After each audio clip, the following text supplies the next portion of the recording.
द्वारा भगवान देव अधिदेव महादेव की ये पावन कथा अपन सभी को श्रवण करने का सौभाग्य प्राप्त हुआ है। पहले भी कथा में कहा है, एक कठिन है मानव का देह, दूसरा कठिन है भगवान शिव की कथा। यदि मानव का शरीर मिल भी गया, मान लो मनुष्य का शरीर अगर प्राप्त भी हो गया, रिटर्न नहीं आ रहा सही। अगर मानव का देह प्राप्त हो भी गया तो फिर भगवान की अविरल भक्ति हम कैसे प्राप्त करेंगे?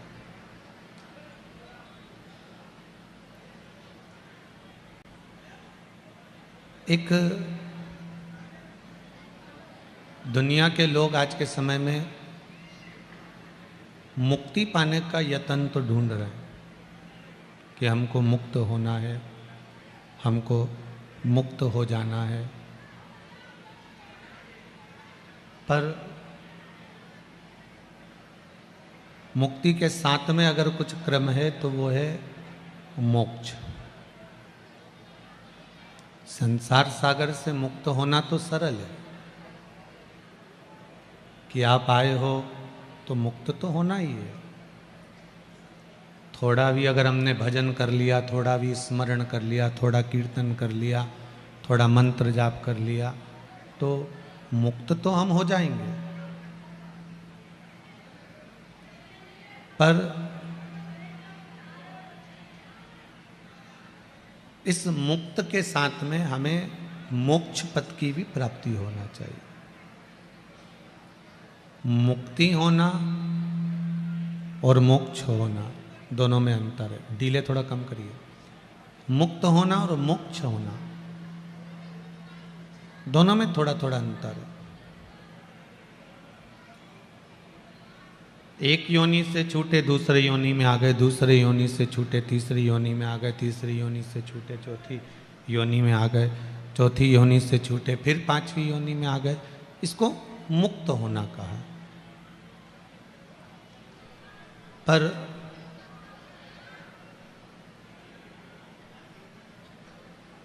हम भगवान की कथा में ऐसे लग जाएं, भगवान के भजन में ऐसे लग जाएं, भगवान के कीर्तन में ऐसे लग जाएं कि फिर हमारा दूसरा जन्म होए।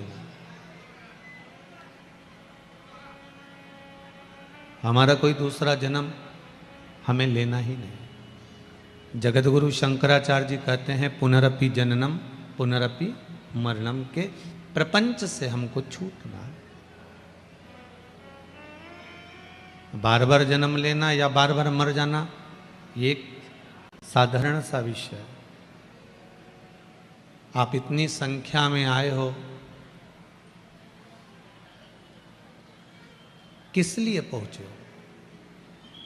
आपके घर के लोग आपसे कह सकते हैं, आपके परिवार वाले आपसे कह सकते हैं, क्यों, कहाँ जा रही हो? तो आप कह दोगे कि हम शिव महापुराण की कथा में जा रहे हैं, हम शंकर की कथा में जा रहे हैं। पर वो पूछेंगे कि शंकर की कथा में जाने पर आपको किस चीज की प्राप्ति होती?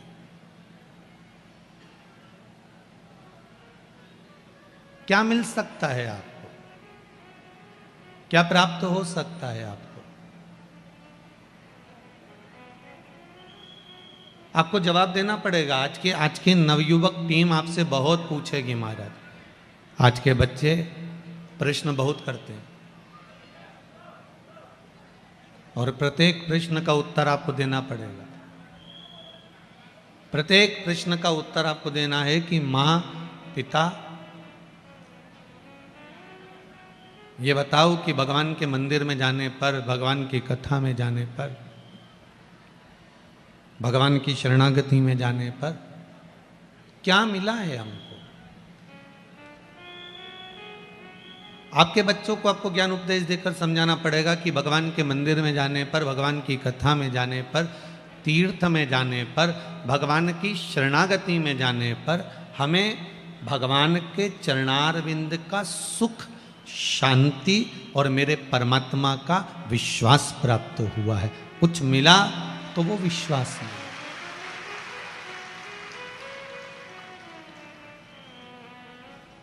हमें भगवान के चरणारविंद का अगर विश्वास प्राप्त हो गया, भगवान के चरणों का एक सुख प्राप्त हो गया, तो फिर हम क्यों भटकेंगे?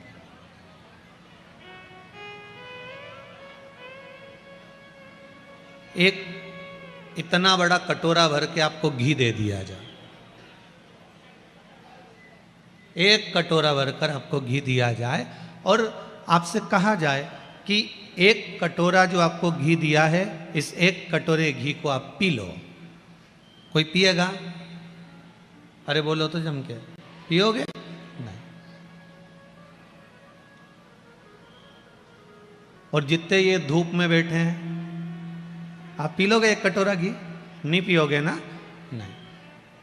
अब वो एक कटोरा घी हम पी नहीं सकते, पर उस एक कटोरा घी को रवे में, आटे में डालकर सेक कर हलवा बना दिया जाए, सीरा बना दिया जाए, तो फिर खाओगे कि नहीं खाओगे? खाओगे ना? फिर तो अच्छे से खा सकते हो। घी ऐसे पी नहीं सकते, पर उस घी को आटे में, रवे में, बेसन में मिलाकर लड्डू, हलवा, सीरा बनाओगे और उसको अपन खा सकते हैं। फिर तो एक कटोरा घी भी नहीं मालूम पड़ेगा साहब। जोरदार जोरदार तरीके से फिर जब खाना चालू करा ना, तो फिर वो घी मालूम नहीं पड़ने वाला। उसी तरह जैसे कटोरा भरकर घी है उसको पी नहीं सकते, उसी तरह ये जीवन एक विष का प्याला है, इसको आप पी नहीं सकते, पर इस जीवन में शिव महापुराण आटे को, रवे को मिलाकर हलवा बना लो तो जीवन का जीने का एक आनंद बदल जाएगा। थोड़ा आटा मिलाना पड़ेगा इस शिव महापुराण का, थोड़ा बेसन मिलाना पड़ेगा शिव महापुराण का, थोड़ा सा रवा शिव महापुराण का मिलाओगे आटे में और तपस्या के गैस पर, तप के चूल्हे पर इसको तपाओगे और थोड़ी थोड़ी भजन की इलायची पीस कर इसमें डाल दोगे, तो ये पक्का है कि स्वाद तो ऐसा जोरदार आएगा कि जिंदगी भर नहीं भूल पाओगे। बस प्रत्येक मनुष्य के जीवन में वो घी का कटोरा भरा हुआ है, पर कोई पी नहीं सकता। दुख है, प्रत्येक मनुष्य के जीवन में ऐसा कोई मानव संसार में पैदा नहीं हुआ जिसको दुख नहीं है।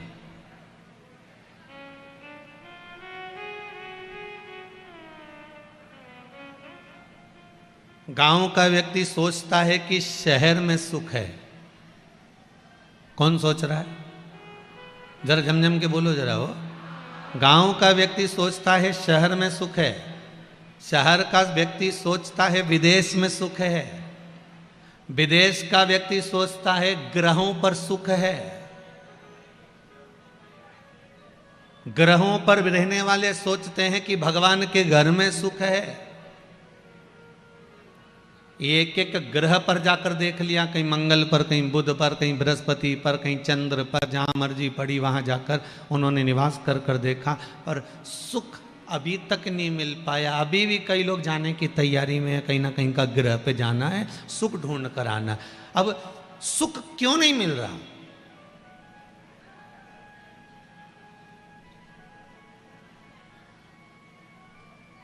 शांति की अनुभूति क्यों नहीं हो रही?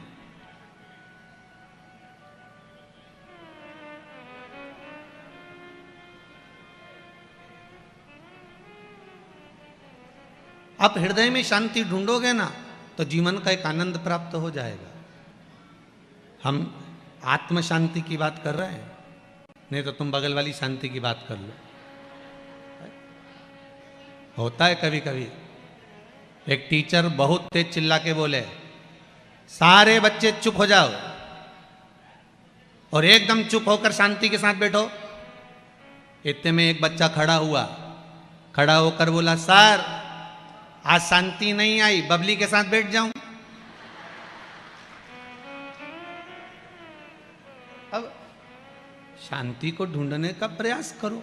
हम वो शांति की बात नहीं कर रहे, हम कर रहे हैं इस आत्म शांति की बात है। इस आत्मा की जो शांति है, हृदय की जो शांति है, उसका जो सुख है, वो सुख कहीं नहीं मिल सकता, उसको पाना है हमको।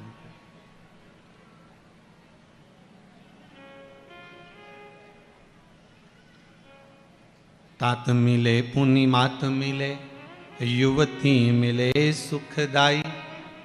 संसार में सब कुछ मिल सकता है, पर भगवान की भक्ति और आत्म शांति ये बड़ी कठिनता से मिलती है। इस आत्म शांति को अगर हमें पाना होगा, इस आत्म शांति को हमें पाना है, भगवान के चरणों का सुख हमें प्राप्त करना है, तो भगवान के कथा में जाकर, भगवान की भक्ति में बैठकर, भगवान के भजन में बैठकर, भगवान के स्मरण में बैठकर उस सुख को पाया जा सकता है।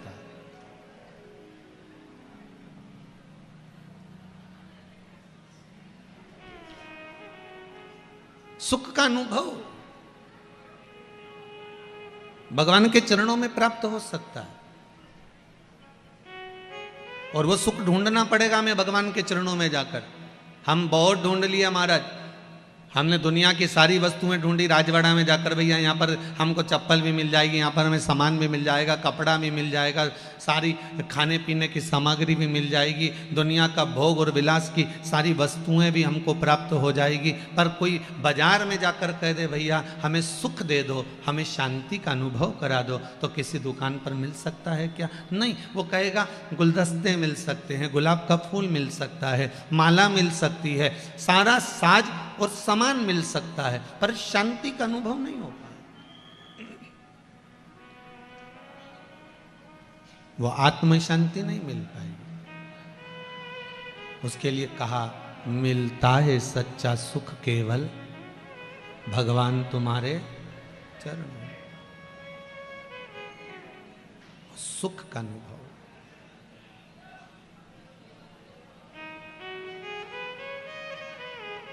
चाहे कांटों ने मुझे घेरा हो, चाहे चारों ओर। आता है आपको? जरा एक लाइन गाएंगे। चाहे कांटों ने मुझे घेरा हो, चाहे चारों ओर। एक पत्र में अंधेरे की बात लिखी है, इसलिए ध्यान आ गया।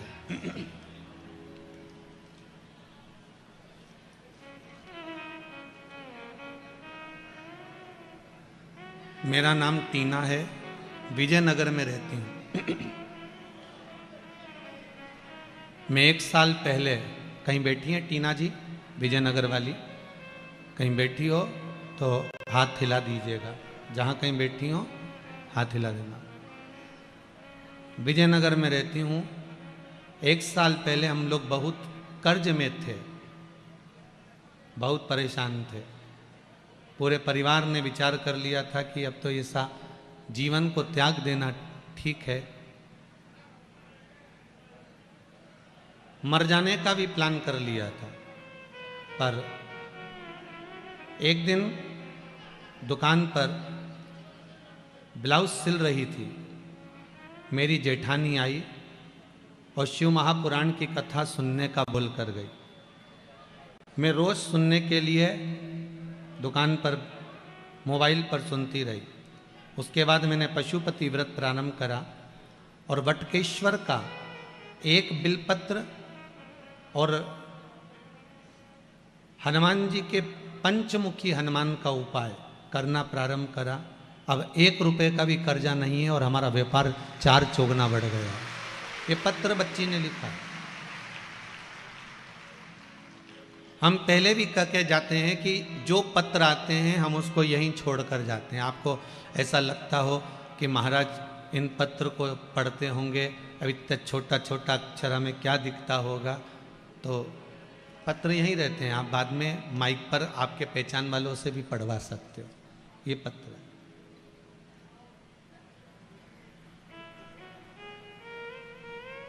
अगर जिंदगी की डोर में, जीवन में अगर कहीं अंधेरा आ भी गया, कहीं ऐसा मौका मिल गया कि आज हम कर्जे में लदालूम हो गए, हम आज दुख में लदालूम हो गए, आज दुनिया का सारा कष्ट, सारी बीमारी, सारा रोग, सारा दुख भगवान ने हमारे खाते में डाल दिया है, आपको ऐसा महसूस हो कि हम अब बहुत दुखी हो गए, तब उस जगह पर आप शिव का स्मरण करना,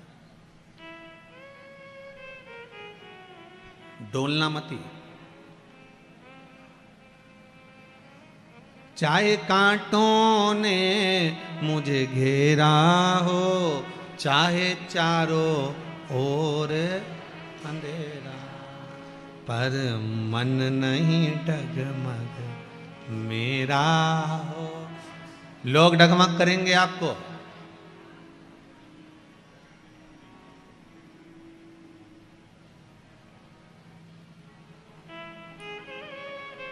आज प्रेस वार्ता थी, कोई भी बात हम आपसे नहीं छुपाते।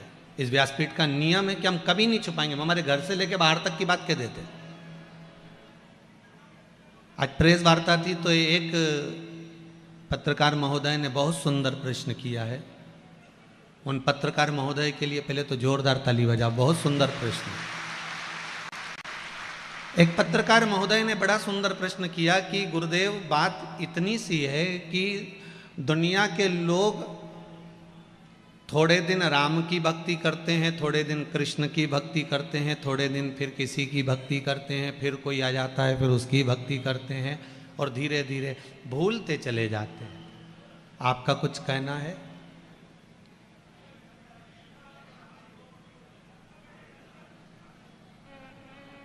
हमने उनसे एक ही बात कही, चाहे राम की कर लो, चाहे कृष्ण की कर लो, चाहे भवानी की कर लो, चाहे शिव की कर लो, आपकी दृष्टि में देवताओं में भेद हो सकता है, पर शिव महापुराण की दृष्टि में कभी भेद नहीं हो सकता।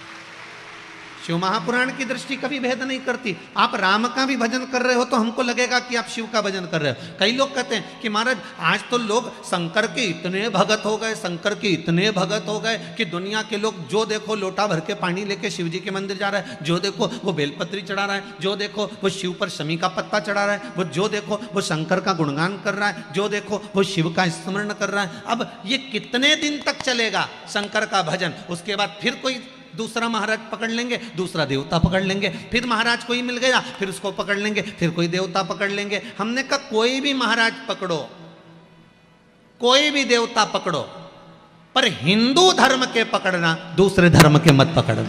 पकड़ना तो हिंदू धर्म का पकड़ना।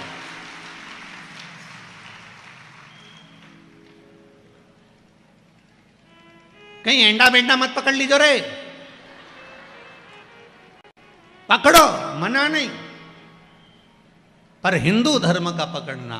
कोई राम का गुणगान करने वाला हो, कोई कृष्ण का गुणगान करने वाला हो, कोई शिव का गुणगान करने वाला हो, कोई माँ जगत जननी जगदम्बा का गुणगान करने वाला हो। और निवेदन है मेरी माताओं से, निवेदन मेरे भाइयों से, आप सबका गुणगान करना, पर जब दुख की घड़ी आए, जब आपको लगे कि आज मैं बहुत तकलीफ में हूँ, मैं बहुत कष्ट में हूँ, उस दिन फिर किसी को भले याद करो चाहे मत करो, पर मेरे महाकाल बाबा को याद कर लेना, उस शिव को याद कर लेना। सामने खड़ा मिलेगा वो, असली रूप में तो कभी आता ही नहीं है।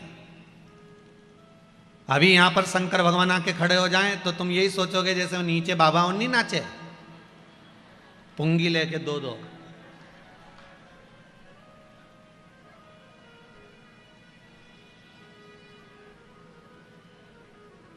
तुम तो यही समझोगे।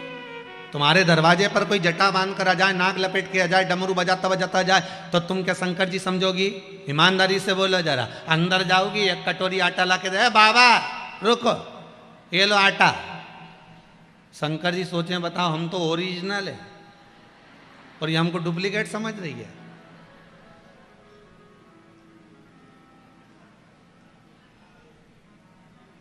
असली तो समझ में नहीं आता। ये असली को पहचानना बड़ा कठिन काम है। दुनिया का सबसे कठिन काम है असली को पहचानना, बहुत कठिन। एक पढ़ा लिखा लड़का उसको नौकरी नहीं मिल रही थी। तो नौकरी नहीं मिली तो उसने गांव में सर्कस आया, सर्कस वाले से कहा भाई हमको नौकरी दे दो। उसने कहा नौकरी तो है पर बंदर के कपड़े पहनना पड़ेंगे और बंदर के कपड़े पहनकर शेर के मुंह में हाथ देना पड़ेगा। कितना मिलेगा? 4000 रुपये मिलेंगे। अब भूखा मरता क्या नहीं करता। उसने कहा बंदर के कपड़े पहनकर हम शेर के मुंह में हाथ दे देंगे। उसने कहा ठीक है। अब उसको बंदर के कपड़े पहनाकर शेर के पिंजरे में छोड़ा। जैसे ही शेर के पिंजरे में छोड़ा और शेर का पिंजरा जो खुला और शेर धाड़ता हुआ जो आया तो ये तो पीछे हटा कि अब तो निपटा। शेर और पास में आया, ये और पीछे हटा। शेर और पास में आया, ये और पीछे हटा। इसको लगा ये शेर मुझे खा जाएगा। इतने में शेर झपट के बंदर के पास जाकर चिल्लाकर बोला घबरा मती, तू 4000 में बंदर बना है, मैं 7000 में शेर बना हूं। क्यों घबराता है? नकली के युग में असली को ढूंढना कठिन हो गया महाराज। आज के जमाने में असली व्यक्ति मिलता ही नहीं। असली घी नहीं मिले, असली रुद्राक्ष नहीं मिले। बोलो ईमानदारी की बात सही है कि गलत है? आज के ज़माने में असली घी, असली तेल, असली रुद्राक्ष, असली सोना नहीं मिले तो असली आदमी कहाँ से मिले? वो भी तो सोचो। सब नकली का जमाना, जितना मिला सब नकली मिला। मालवा के संत श्री नागर जी महाराज एक बात कहते हैं, आप लोगों ने स्मरण किया होगा। महाराज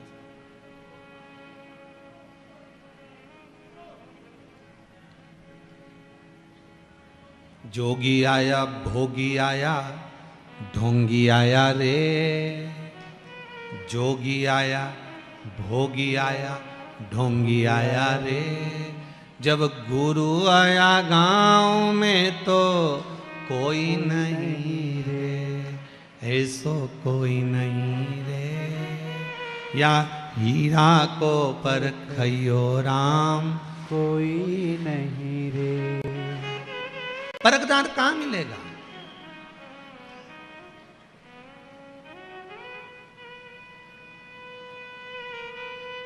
परखैया मिलना कितना कठिन है साहब। एक व्यक्ति के पास में 2 हीरे थे, बहुत चमकदार, राजसी ठाठ जैसे हीरे। इतने बड़े हीरे पूरे राजभवन में किसी के पास नहीं थे। उस व्यक्ति ने जाकर कहा महाराज मेरे पास में 2 हीरे हैं, एक नकली है एक असली है, आप बता दो इसमें से असली कौन सा और नकली कौन सा है। अगर आपने बता दिया असली हीरा तो ये हीरा मैं आपको दे जाऊंगा।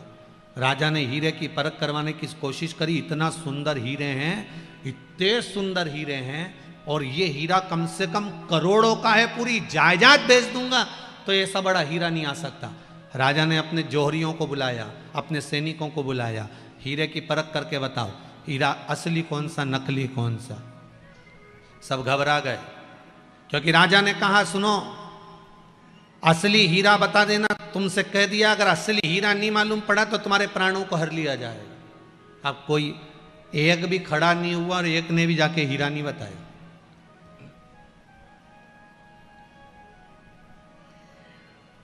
एक अंधा व्यक्ति आया, आंखें नहीं थी उसकी। आज राजा ने जो सभा लगाई थी वो राजभवन के अंदर नहीं थी, ठंड पड़ रही थी इसलिए राजभवन के बाहर धूप में सभा लग रही थी।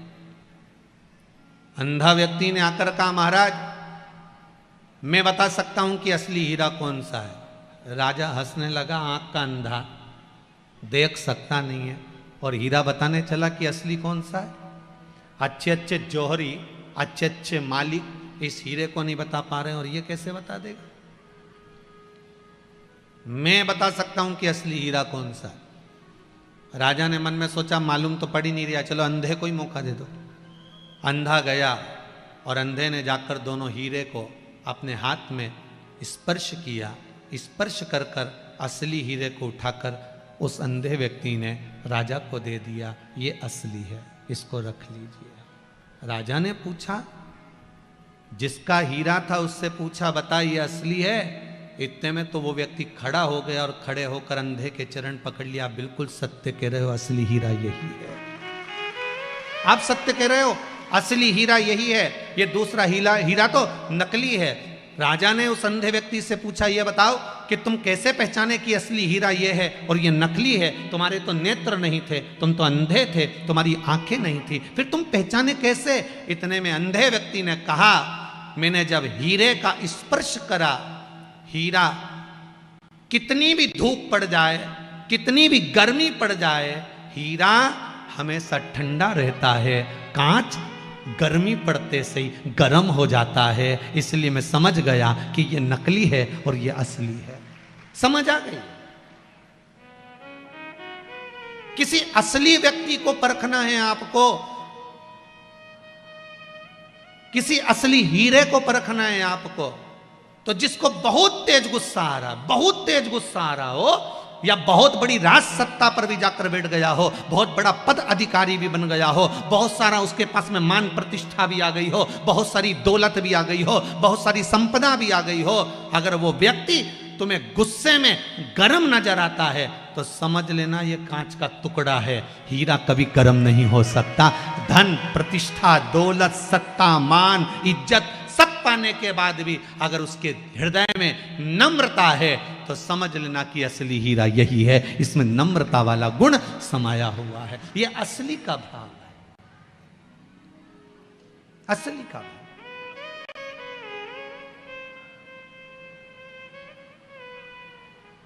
थोड़ा सा मान मिल गया, थोड़ा सा सम्मान मिल गया, थोड़ी सी दौलत मिल गई, थोड़ी सी सत्ता मिल गई, थोड़ा वैभव मिल गया और उसमें हमारा अहंकार बढ़ गया, हम गर्म हो गए, हम सत्ता में, हमारे मद में हम फूल गए, हमें इतनी गर्मी आ गई कि कोई से भी कुछ कह दिया, कोई को भी अपशब्द कह दिया, किसी को भी ताने दे दिए, किसी को भी आड़ा टेढ़ा बोल दिया। तो ये हीरे की परख करना है तो हीरे की परख करने का तरीका है कि मद, सत्ता, वैभव, प्रतिष्ठा आने पर भी आपकी जिह्वा, आपकी वाणी, आपका प्रेम, आपकी करुणा, आपकी वात्सल्यता, आपकी नम्रता आप में होना चाहिए, आप में होना चाहिए। किसी किसी व्यक्ति के पास में पद आ जाता है ना तो वह अहंकार में आ जाता है, अभिमान में, क्रोध आ गया, चिढ़ गया, कुछ भी बोल दिया, शब्द के बाण चल गए, उसी समय समझ लो कि असली हीरा नहीं है, असली हीरा नहीं है।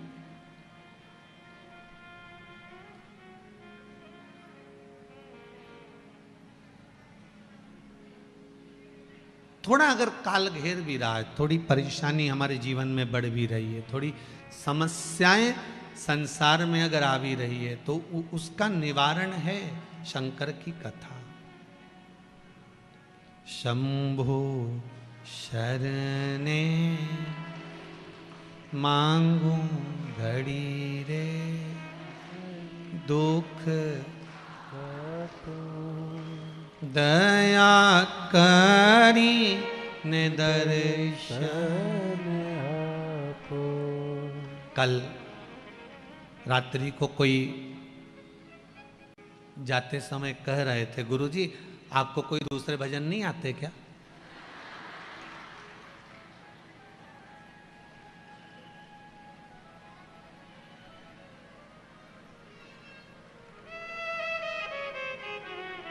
एक ही एक भजन बार बार गाते हो। हमने कहा हमको तो पूड़ी भी बनाना आती है, पराठा भी बनाना आता है, पर पेट तो रोटी से ही भराता है। आप में से कितने लोग बैठे हैं जो एक महीने तक पूड़ी खा सकते हैं? बोलो जरा जम के। रोज खाओ पूड़ी, रोज पराठा खाओ, रोज रसगुल्ला खाओ, रोज इमरती खाओ, कितना भी खा लेना, पर आखिरी में रोटी की याद तो आई जाती है। ध्यान देना, जिस भजन में कुछ सार हो, भजन वही गाना चाहिए। आज के ज़माने में लोग भजन का सार भी नहीं समझते। इस भजन में एक सार है, आप शंकर के सामने बैठे हो, शिव महापुराण सामने रखी है, आप और हम सब इस पुराण को घेर कर बैठे हैं। विनती अगर हम इससे करेंगे, शंभु शरणे मांगू घड़ी आपके दिल में अगर भाव भी नहीं होगा, आप मन से नहीं भी गा रहे होगे, तो मुख से तो निकल रहा है। मांगू घड़ी रे, क्या मांगा? दुख। आपने भले कैसे भी बोला, पर बोला तो ना भगवान के सामने। एक बार उसके सामने जाकर कह तो दिया कि मेरा दुख काटो और अंत समय में दर्शन आपो। बस इतनी कृपा है कि आप मेरे दुख को काट दीजिए और मुझे दर्शन दे दीजिए। अब उसको बार बार अगर बोल रहे हैं तो उसका कारण है। क्या कारण है? कि हम भगवान के सामने जाकर, फिर वही बात आ गई महाराज, कि भगवान के सामने जाकर आप छोटी सी बात से किसी से बात करना बंद कर सकते हो। छोटी सी गलती से आप किसी से संबंध समाप्त कर सकते हो, तो छोटी सी प्रार्थना से आप शंकर के भी हो सकते हो। बस छोटी सी प्रार्थना।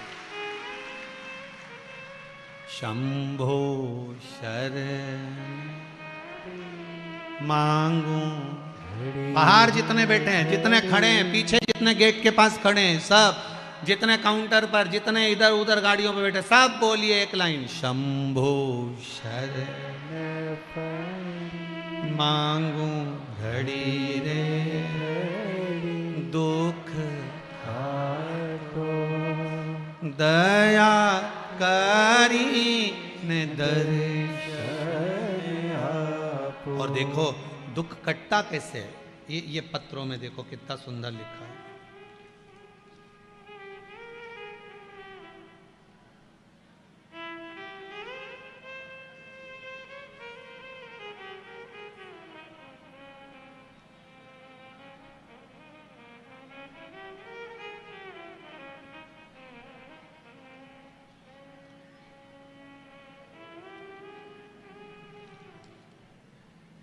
शैलजा बेटियां शैलजा रेखा बबली की माताजी लक्ष्मी पांडे, इन्होंने लिखा है। कहाँ बैठी हैं जरा हाथों हिलाएंगी? लक्ष्मी जी पांडे उधर बैठी हैं, जरा इधर साइड कैमरा घुमा लियो भैया। इन्होंने लिखा है, मालवीय नगर इंदौर से हैं ये।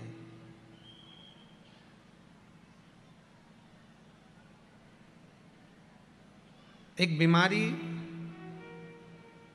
ब्लॉकेज का ऑपरेशन डॉक्टर ने बोल दिया था कि इनको रोग हो गया है, नसें चोक हो गई है और ऑपरेशन कराना जरूरी है।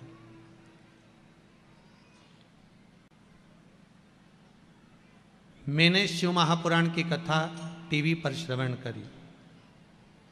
उसमें कात्यायनी देवी का एक उपाय अपने कुबेरेश्वर महादेव में कथा में बताया था।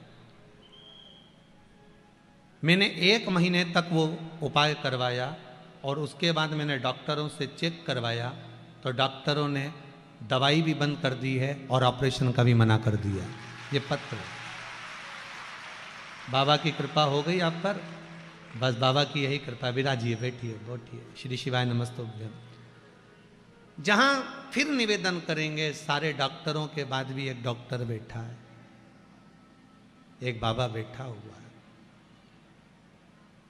जब सब जगह से हार जाओ, सारी दुनिया से जब सब मुख मोड़ लें, सब जगह से जब हार जाओ, तब उस शंभू की शरण में चले जाओ। उसके चरणों में जाकर उसका निवेदन उसको करो।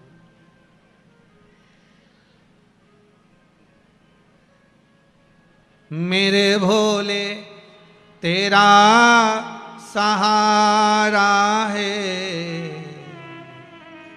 मेरे भोले तेरा सहारा है, मेरी नैया का तू किनारा है, मेरी नैया का तू किनारा। बाबा के चरणों में जाकर आप अगर दिल से कुछ कहोगे, वो सुनेगा। मृत्यु लोक का निवासी है, वो पृथ्वी पर रहता है। और अगर वो मृत्यु लोक में निवास कर रहा है, पृथ्वी पर रह रहा है, तो वो आपका क्यों ना सुनेगा। आप उससे दिल से बोलो तो। हम शिव महापुराण की कथा में जाते हैं, बहुत सारी बातें महाराज जी कहते हैं, राम कथा में जाते हैं, बहुत सारी बातें हम महाराज जी कहते हैं, बहुत सी बातें हम भागवत कथा में भी सुनते हैं, पर हमारा विश्वास हम जागृत नहीं कर पाते। एक विश्वास भी तो जागृत होना चाहिए। एक महाराज जी प्रवचन में कह रहे थे कि भव सागर से तरना है तो भगवान का नाम लो, भगवान का स्मरण करो, भव सागर से तर जाओगे। भगवान का नाम लेकर तुम जहां जाओगे वहां तर जाओगे। अब ब्रज की गोपी थी, सीधी सादी सी एक महिला थी, एक साधारण सी स्त्री थी। वो रोज यमुना जी को नाव में बैठकर जाती थी। उसके मन में आया नाव वाले को रोज 5 रुपए देना पड़ते हैं। पंडित जी ने कथा में कहा था भव सागर से तरना है तो भगवान का नाम लो, तर जाओगे। आज से 5 रुपए देना बंद। जब भव सागर से भगवान के नाम से तर सकते हैं तो ये तो यमुना जी पार उतरना है, फ्री में उतरे ना, काहे को पैसा दें अपन नाव वाले को। उसने 5 रुपए नाव वाले को नहीं दिया, भगवान का नाम लिया, कथा का स्मरण करा और नदी पर पांव रख दिया। यमुना बीच चलकर चलकर पार उतर गई। रोज जाती आती, 5 रुपए रोज के बचा लेती। इकट्ठा करा। पंडित जी गांव जा रहे थे। आज उसने कहा गुरुजी आपकी कथा पूरी हो गई? हाँ। गांव जा रहे हो? हाँ। चलो मेरे साथ, मैं चल रही हूँ, मैं भी मथुरा जा रही हूँ, चलो। गुरुजी उसके साथ हो लिए। अब जैसे गुरुजी साथ चले, इसने कहा, गुरुजी ने कहा नाव वाले नाव लाओ। इसने कहा नाव की क्या जरूरत है, पैदल चलो। तो गुरुजी बोले डुबाएगी क्या, यमुना जी कितनी गहरी है, डूब जाएंगे। नहीं नहीं गुरुजी, आप ही ने तो कथा में कहा था भव सागर तरना है तो भगवान का नाम लो, पार उतरने के लिए भगवान के नाम रूपी नौका में बैठ जाओ, पार उतर जाओगे। जिस दिन से मैंने सुना 5 रुपए एक बार भी नहीं दिए, नाम लेती भगवान का, चलकर पार उतर जाती हूं। इतना विश्वास मेरे हृदय में आ गया। अब इतना विश्वास अगर मुझे है तो आप भी चिंता मत करो। आप तो कथा बाजते हो, फिर आप कथा बाजते हो तो आपको तो मुझसे ज्यादा विश्वास होना चाहिए, चलो मेरे साथ। गुरुजी ने कहा ऐसा कोई होता है, ऐसा कोई होए? उसने कहा देखो मैं चल के बताती हूँ। उसने भगवान का नाम लिया, यमुना जी पे चलने लगी। गुरुजी को लगा पानी कम होगा तो गुरुजी भी चलने लगे। जो चले तो गुरुजी डुब डुब, और जो गुरुजी डुब डुब नीचे जाए तो फिर हाथ पकड़ा सखी ने और घसीटती घसीटती पार कर दिया। भगवान का नाम अगर है और विश्वास है तो संसार सागर से पार उतर सकते हो। फिर कहूँगा, जितनी बात कथाकार अपनी कथा में कहते हैं उतनी कथाकार को भी अपनी बात पर अमल करना चाहिए, तो तरे। अगर हमें विश्वास है तो हम आपसे कहेंगे कि हमारे पास में अगर कुछ दौलत है तो विश्वास की दौलत है। हमने शंकर पर विश्वास करा।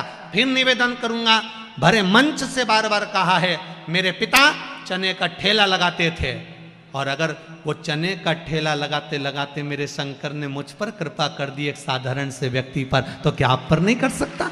मेरा विश्वास है मेरे शंभु पर, इसलिए आपसे कहता हूं कि विश्वास भरोसा दृढ़ी उस पर रखना जो पार कर सकता है।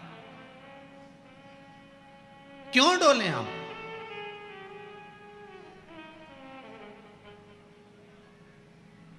कभी एक आध बार तो हम भगवान से कह सकते हैं, भगवान तुम्हारे बिना मुझे नींद नहीं आ रही। रोज फोन लगा के बोलती मुझे तुम्हारे बिना नींद नहीं आ रही।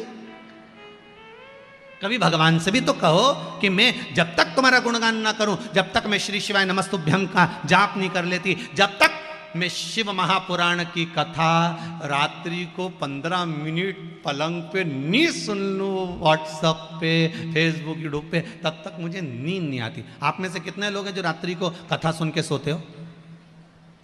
कथा सुन के सोते हो? अरे वाह, जोरदार ताली। बहुत बहुत साधुवाद, बहुत बहुत साधुवाद। होना चाहिए।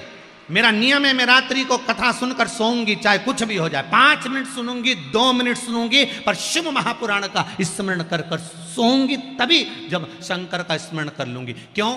तो कह ऐसा सुना है, जिसका स्मरण कर कर सोते हैं ना, वो जरूर सपने में आकर दर्शन देता है। उसकी कथा सुनकर सोऊंगी, वो जरूर आएगा, वो जरूर मिलेगा। विश्वास जागृत हो। कितने अच्छे अच्छे लोग गाना गाते हैं, तुझसे मिलने के लिए तेरी कसम। तो ऐसा एकाध बार भगवान सामने शिव, मेरे भोले तेरा सहारा है, मेरी नैया का तो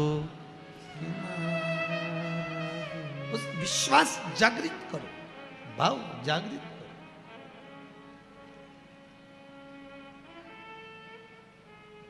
पूरी कथा में से आप कुछ मत लेकर जाओ, नहीं ले जाना है तो, पर एक चीज लेकर जाना, श्री।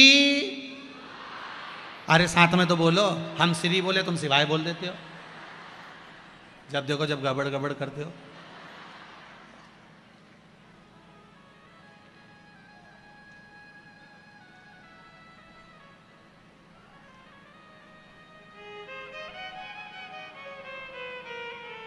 फिर से बोलो जरा, श्री शिवाय नमस्तुभ्यम।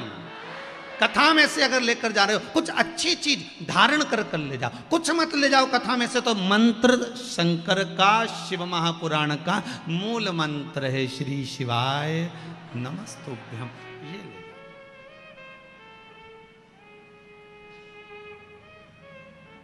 द्रौपदी का जब चीर खींचा गया, द्रौपदी का जब चीर खिंचा रहा था, 5 पति वहीं बैठे थे, कोई उठा जम के तो बोलो नहीं। भीष्म पितामह वहां बैठे हुए थे, उठे नहीं उठे।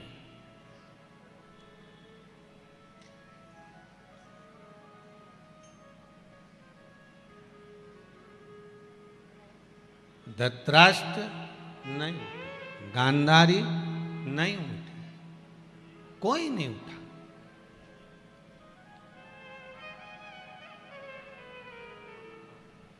द्रौपदी रोती रोती अपने गुरुजी के सामने गई, गुरु द्रोणाचार्य के सामने, गुरुदेव मैंने आपसे गुरु मंत्र लिया, शिष्य हूं मैं आपकी, मैं आपकी चेली हूं, मैंने आपसे गुरु मंत्र लिया गुरुदेव, अगर कोई साथ नहीं देता तो गुरु तो साथ देता है। गुरु द्रोणाचार्य ने कहा, जितने सभा में बैठे कोई तेरा साथ नहीं देगा और मैं तेरा गुरु हूं, मैं भी तेरा साथ नहीं दूंगा। तुम भी अच्छे से समझ लेना रहे इंदौर वालों, समझ लेना जरा अच्छे से, चाहे तुम गुरुजी को कितनी भी गुलाब जामुन खिला लो, चाहे गुरुजी को कितना भी घी लगा के पापड़ खिला लो, गुरुजी काम नहीं आएगा। आखिरी समय में जब तुम्हारे प्राण छूटेंगे तो क्या गुरुजी तुम्हारे साथ ऊपर जाएगा? अरे बोलो तो सही, जाएगा कहीं का गुरु तुम्हारे साथ में? कई चक्कर में मत पड़ जाओ रे, बिल्कुल चक्कर में मत पड़ना। गुरु द्रोणाचार्य करें द्रौपदी, इस सभा में जितने बैठे हैं कोई तेरा साथ नहीं निभाएगा, तेरे परिवार वाले, तेरे कुटुंब वाले, तेरे साथी। ये द्रौपदी के लिए गुरु द्रोणाचार्य नहीं करे, आपके लिए भी करें, जितने तुम्हारे परिवार में रह रहे हैं। एक भाई के पास में बहुत सारी दौलत है, दूसरा भाई कंगाल है, बड़े भाई के पास जब इतनी दौलत है तो 5-10 लाख रुपए छोटे को दे सकता है? जम के तो बोलो नहीं। दूसरा पैसा खाकर भग जाएगा तो भाई उसका बाल बाका नहीं कर पाएगा, और सगे भाई ने 50,000 खा लिए तो टोच के मार देगा। ये तो रिश्ते, ये संबंध, ये नाते। गुरु द्रोणाचार्य करें, जितने सभा में बैठे कोई तेरा साथ नहीं निभाएगा। और गुरु द्रोणाचार्य ने कहा, सुन रहे द्रौपदी, तेरे पति भी तेरा साथ नहीं निभाएंगे। सुन ले द्रौपदी, मैं गुरु हूं, मैं भी तेरा साथ नहीं निभाऊंगा, पर एक बात याद रखना द्रौपदी, मैंने तुझे जो गुरु मंत्र दिया था उस मंत्र को जपना प्रारंभ कर दे, वो साथ निभा जाएगा। उसको जप ले। पूरी शिव महापुराण में कुछ याद रहे चाहे नहीं रहे, कोई याद करे ना करे, हम चले जाएंगे। अगली कथा 9 तारीख से खरगोन में चालू हो जाएगी। पहले हरदा में होने वाली थी 9 तारीख वाली कथा, पर हरदा में कोई, जिस परिवार में कथा थी बंसल परिवार में, उसमें कोई गमी हो गई, इसलिए वो कथा खरगोन में, तारा कॉलोनी, मंगरूल रोड, खरगोन में होने जा रही है। तो हम तो चले जाएंगे 9 तारीख से 15 तारीख तक माँ कथा रहेगी, उसके बाद चले जाएंगे छिंदवाड़ा के पास कथा है, फिर माँ से भिलाई कथा है, तो कथाएं तो चलती रहेगी। पर हम फिर निवेदन कर रहे हैं, सियोर वाला महाराज तो अपनी जगह चले जाएगा, रिश्तेदार अपनी जगह चले जाएंगे, कुटुंब कबीला अपनी जगह चले जाएगा, टेंट बाद में उखड़ जाएगा, सब कोई अपनी जगह चले जाएंगे। तुम्हारे भीतर भी पूरी शिव महापुराण भले तुम्हें याद नहीं रहे, मत रहने दो। पर गुरु द्रोणाचार्य कहते हैं अंतिम समय में जब दुशासन तेरा चीर खींच रहा है तो तू उस मूल मंत्र को याद कर ले। आपसे भी निवेदन है, दुख आए तो श्री शिवाय नमस्तुभ्यम याद कर लेना, सामने शंकर मिल जाए। जब आपको लगे कि मुझे ये, मैं तो कह रहा हूं प्रैक्टिकल कर के, एक छोटा सा प्रैक्टिकल करते रहना चाहिए। प्रैक्टिकल करने का जमाना भी है, प्रैक्टिकल करते रहो। हम कई बार कहते हैं प्रैक्टिकल करो। एक महाराज जी प्रवचन दे रहे थे, प्रवचन में कह रहे थे शराब नहीं पीना चाहिए, मदिरा मत पियो, गंदा नाली का पानी है क्यों पीते हो, गटर में पड़े रहोगे। उसी में महाराज का पहचान वाला बैठा था, उठ के खड़ा हो गया, ओ महाराज इतनी बड़ी बड़ी बातें कह रहा है, तेरा सगा भाई पी के तो नाली में पड़ा है, तू हमको ज्ञान दे रहा है महाराज, अपने भाई को क्यों नहीं देता। महाराज जी ने कहा देखो भैया, मैं भी प्रवचन दे रहा हूं, मेरा भाई भी प्रवचन दे रहा है, बस अंतर इतना है मैं मुंह से समझा रहा हूं, मेरा भाई प्रैक्टिकल करके दिखा रहा है, मेरा भाई प्रैक्टिकल करके दिखा रहा है, आप किस में समझोगे। तो हम तो कहते हैं एक आध बार प्रैक्टिकल करके देखो, कहीं सियोर वाला महाराज झूठ तो नहीं बोल रहा। तुम जब दुख की घड़ी हो, तुम अकेले खड़ी हो और तुम्हें ऐसा लग रहा है कि तुम्हें ऑटो भी नहीं मिल रहा, तुम तो एक साधारण सा प्रैक्टिकल करो, ऑटो भी नहीं मिल रहा, 2 मिनट खड़े खड़े श्री शिवाय नमस्तुभ्यम, श्री शिवाय नमस्तुभ्यम, श्री शिवाय, और चिल्ला के भी नहीं बोलना आपने, नहीं तो पड़ोसन सोचेगी पगली है। नहीं, अपन ज़्यादा तेज चिल्ला के बोलो तो लोग तो समझे ना पागल हो गई है, तो अपने ऐसा चिल्ला चिल्ला के भी नहीं बोलना, अपने घट की जिब्या से बोलना हो। अपने को किसी को दिखावा विखावा करना ही नहीं बिल्कुल भी, अपने तो भीतर से श्री शिवाय नमस्तुभ्यम जपते रहो। देखो जिस चीज की याद करोगे वो सामने, पर थोड़ा समय जरूर लगता है, थोड़ा सा समय। हमने तो यहां तक कहा है तुम्हें रसगुल्ला खाना हो ना तो 2-3 दिन तक तुम श्री शिवाय नमस्तुभ्यम जपो, रसगुल्ला आके मानेगा चाहे कहीं से भी आए, कोई भी लाएगा, तुम जपो तो मंत्र में वो बल है साहब। जब विदेश में श्री सूक्त के मंत्रों से सोना बना सकते हैं, हमारे भारत की भूमि के मंत्रों में बल देखिए कि विदेश में श्री सूक्त के मंत्रों से सोना बनाया जा रहा है, और हमारे भारत में केवल हम श्री सूक्त का पाठ कर रहे हैं, वो सोना बना रहे हैं। हमारे मंत्रों में इतनी प्रबलता है कि अगर हमने दिल से जप लिया तो परमात्मा भी सामने आकर खड़ा हो जाता है, और हुआ, कई बार हुआ। तुम जपो तो मीराबाई जपी, भगवान आकर खड़े हो गए। मीराबाई के दादाजी ने कहा मेरी तबीयत खराब है मीरा, ये दूध का कटोरा ले जा, भगवान को पिलाया, ले। मीराबाई दूध का कटोरा ले गई, भगवान को दे दिया, भगवान के सामने रख दिया। मीराबाई अपने काम में लग गई, भगवान ने दूध नहीं पिया। मीराबाई को लगा रोज पीता होगा, आज नहीं पिया, हो सकता है अपन आपस में पहचान नहीं है इसलिए नहीं पी लिया होगा। मीराबाई जब देखी कि भगवान दूध नहीं पिए, मीराबाई हाथ जोड़ के बोली बाबा ठाकुर कन्हैया दूध पी लो, पी लो। भगवान नहीं पिया, पत्थर की मूर्ति में से कोई भगवान प्रकट है दूध पीना, पियो। भगवान नहीं पिया। जब नहीं पिया, मीराबाई चढ़ गई सिंहासन पे और भगवान के पास खड़ी होके उनकी गले में बैया डाल के बोली, ये जो तेरे गाल है ना मोटे मोटे, एक आध दिन दूध नहीं पिएगा ना पतला हो जाएगा, पीले पीले। और जैसे ही मीराबाई ने कहा, भगवान नीचे झुके, कटोरा उठाया, गटर गटर गटर गटर भगवान दूध पी गए। अब भगवान तो दूध पी गए, मीराबाई अंगूठे से बजाती बजाती कटोरा लेके आई। दूधा जी ने कहा ला मीरा थोड़ा सा दूध दे दे, प्रसाद दे दे। मीराबाई कहते वो तो सब निपटा गया, सब पी गया, एक गटर में टकरा गया पूरा। गांव के लोग बोले पागल हो गई है मीरा, पत्थर की मूर्ति कोई दूध पीती है? मीराबाई बोली हाँ हाँ दादाजी, पत्थर की मूर्ति ने दूध पिया। गांव के लोग हंसने लगे। दूधाजी कहने लगे मीरा झूठ मत बोलो, पूरा दूध तुम पी गई? नहीं नहीं, मूर्ति ने पिया है, मूर्ति ने पिया। हाँ ऐसा होता है। हाँ ना मानो तो चलो मेरे साथ। मीराबाई कटोरा फिर भर के लेकर आ गई, अपने दादा को साथ ले गई, गांव के लोगों को साथ ले गई, भगवान के सामने कटोरा रखकर बोली, प्रभु एक बार फिर से पी लो, फिर से पियो। भगवान नहीं पिए। मीरा की आंख में जल भर गया। गांव के लोग मुझे झूठा समझेंगे। मीरा फिर सिंहासन पर चढ़ गई, भगवान के गले में बैया डालकर बोली, अगर दूध नहीं पिया तो बाप की सौगंध है तेरे को। भगवान तुरंत नीचे झुके कटोरा उठाकर दूध पी गए, वापिस पी गए। भाव था, निर्मल भक्ति थी, तो भगवान को मिलने में देरी कहां लगी? मिला।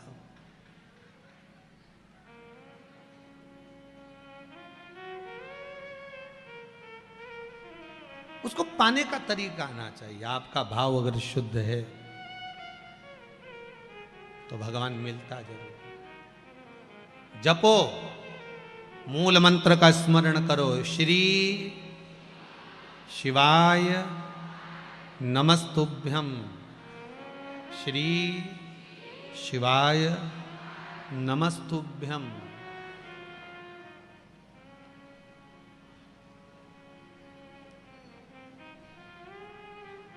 इस मंत्र का प्रभाव क्या क्या है?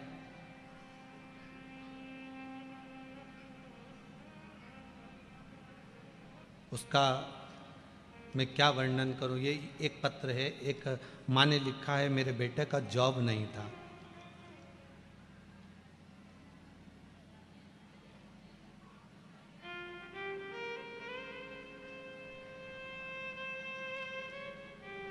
कौशल्या खंडेलवाल कहाँ बैठी हैं? हाथ उठाइए। कौशल्या भाई खंडेलवाल कहीं दिख रही हो तो भैया हाथ हिला देना हो। श्री शिवाय नमस्तुभ्यम। गुरुजी परिस्थिति बहुत डाउन थी, कहीं बैठी हैं कौशल्या भाई खंडेलवाल।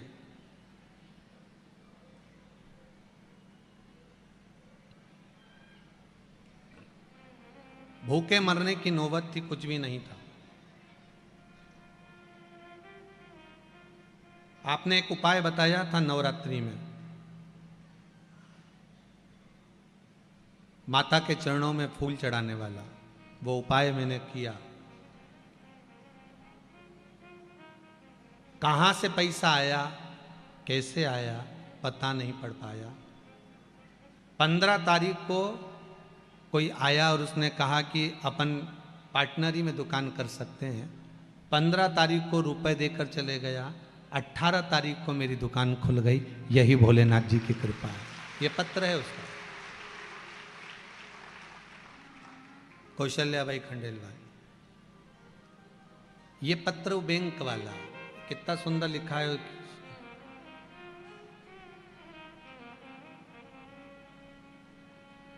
गुरुजी पहली बार श्राद्ध पक्ष की कथा में कुबेरेश्वर धाम आई थी मैं, सीहोर।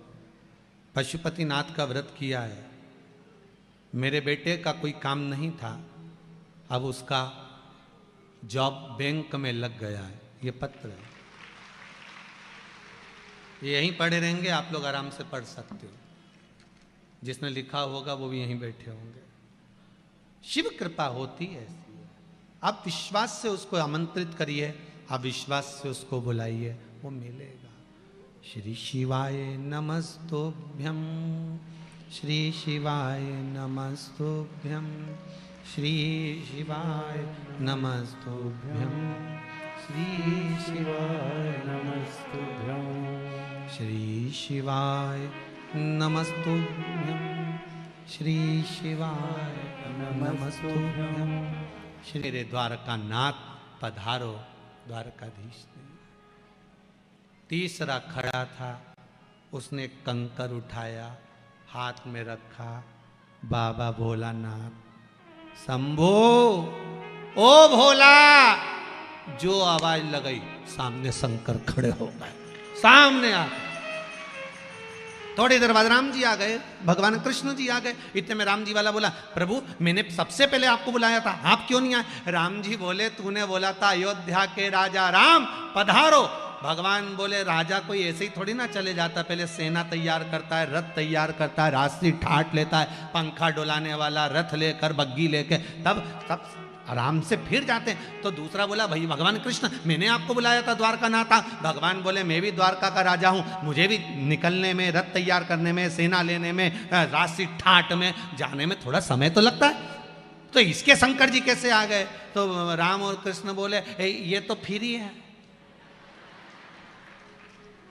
अब ये कहीं के राजा वाजा तो है नहीं, अगर ये कहीं के राजा हो तो सेना वेना लेकर आए। अब आप कहीं के राजा को बुलाओ, मालूम पड़े कहीं का मंत्री फंत्री कोई बहुत उच्च कोटि का आ रहा हो, तो उसकी पूरी सेना बटालियन सब आए कि नहीं आए साथ में? तो पहले वो आए, तो उसी तरह जब राजा आता है तो सेना वेना साथ में लाता है। अब यहाँ राजा भगवान शंकर से कोई कहे कि भोलेनाथ जी को बुलाया, तो भोलेनाथ जी आए, तो कि इतनी जल्दी कैसे आ गया? तो शंकर भगवान से पूछा, तुम इतनी जल्दी कैसे आ गए? तो राम और कृष्ण, शिव जी तो कुछ नहीं बोले, राम कृष्ण ने कह दिया, मेरे राघव जी और मेरे कन्हैया बोले, ये मृत्यु लोक के देवता हैं, मृत्यु लोक का देव मृत्यु लोक में रहता है, और मृत्यु लोक का मनुष्य एक बार दिल से पुकार ले, शंकर वहीं खड़ा हो जाता है। ये शंभु है, ये मेरा शिव है।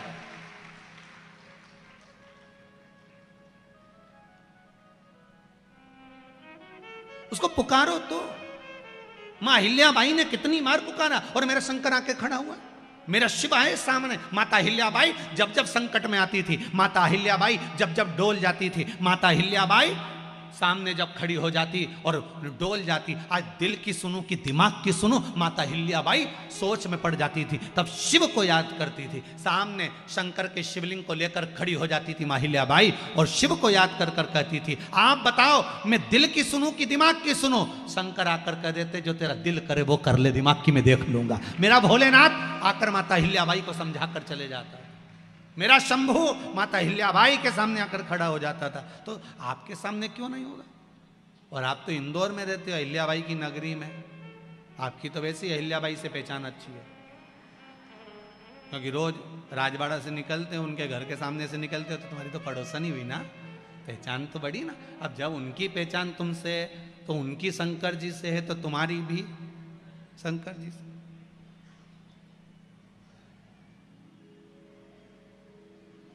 पहचान वाली बात होती है ना, जैसे तुमने कहा, क्यों साहब तुम पहचानते हो सीवर वाला महाराज के? हाँ, हमारे यहाँ तुम आना जाना, हमें मिला दोगे क्या? हो तो उसी तरह तुम एक आध बार अहिल्याबाई से जाके निवेदन तो करो, माँ ये राजमाता नहीं है, हम तो कहेंगे माता अहिल्याबाई होलकर एक संत है, उस संत से जाकर प्रार्थना करो कि हमें शिव से मिला दो। वो राजमाता अपनी जगह पर है, पर एक संत भी है, एक साधु, एक तपस्वी, एक साधक, एक उपासक। माता अहिल्याबाई होलकर भगवान की भक्ति में डूबने वाली एक साधक भी है, एक संत भी है, एक साधना में रहने वाली एक भगवंत भी है, उपासक भी है।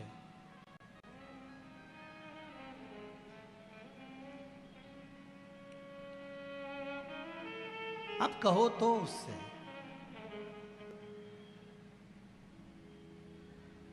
चाहे चारों ओर अंधेरा हो, चाहे मौत ने मुझको घेरा, पर मन नहीं डगमग मेरा हो, रहे ध्यान तुम्हारे चरणों में, रहे तुम्हारे चरणों। पूर्ण विश्वास के साथ आप शिव की आराधना करें, पूर्ण भरोसे के साथ आप शंकर का अनुमोदन करें।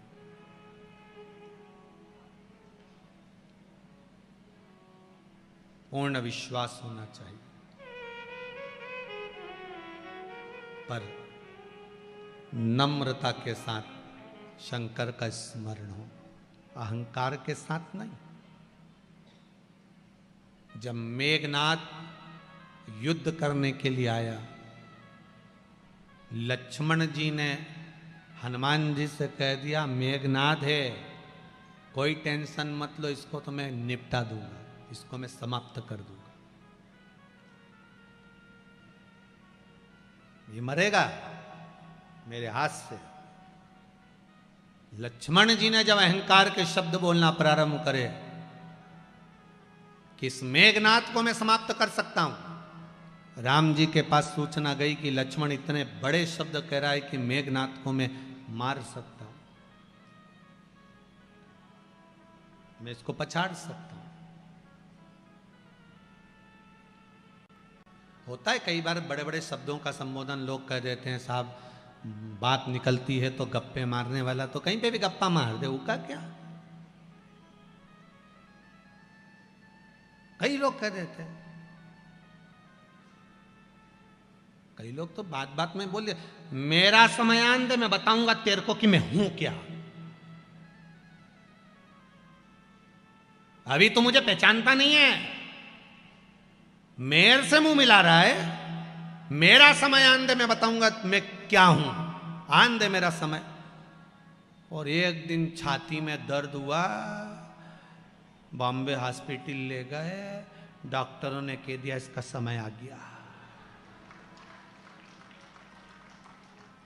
पड़ा रिया, जिंदगी भर कहता रिया मेरा समय आन दे। ऊंचे बोल कभी नहीं बोलना रे दादा, सुन लो रे अच्छे से, ओ जी जियो, अपने कभी ऊंचा बोल नहीं बोलना कभी भी। और मेरा भेरुओं से भी निवेदन है, इनसे भी निवेदन है कि बिल्कुल अपने शब्दों को तोल कर मोल कर बड़े आनंद में बोलिए साहब, जीवन का कोई ठिकाना नहीं। क्रोध में आ गए, एक बार भीम को अहंकार आ गया था, भीम ने भगवान कृष्ण के सामने जाकर कह दिया आप मुझे जानते नहीं हो, इन कौरवों को तो यूं मसल दूंगा, आप मुझे पहचानते नहीं हो। भगवान कृष्ण ने मन में सोचा पूरा युद्ध यही हरवाएगा, इसको अहंकार है ना, पूरा युद्ध यही हरवाएगा, ये पक्का। तो क्या करा जाए, आज भगवान कृष्ण ने भीम से कहा भीम एक काम करो तुम लंका चले जाओ। भीम ने कहा लंका काहे को जाऊं, तुम लंका जाओ और वहां पर जाकर मंदोदरी होगी, उस मंदोदरी से कहना कि भगवान राम का दूसरा अवतार हो गया है, कृष्ण अवतार, उन्होंने आपको युद्ध देखने के लिए बुलाया, जाओ जरा भीम। भीम ने कहा वो राम, वो रावण, उसकी पत्नी अभी तक जीवित है। भगवान बोले हाँ जीवित है, तू जा तो सरी, विभीषण का राज्य चल रहा है, उसके छोरा छोरी होंगे, जा। गए भीम, और भीम ने जाकर कहा मंदोदरी से मिलना है। मंदोदरी के सामने पहुंचे, आप मंदोदरी हो? हाँ प्रणाम करता हूं, बोलिए क्या बात है।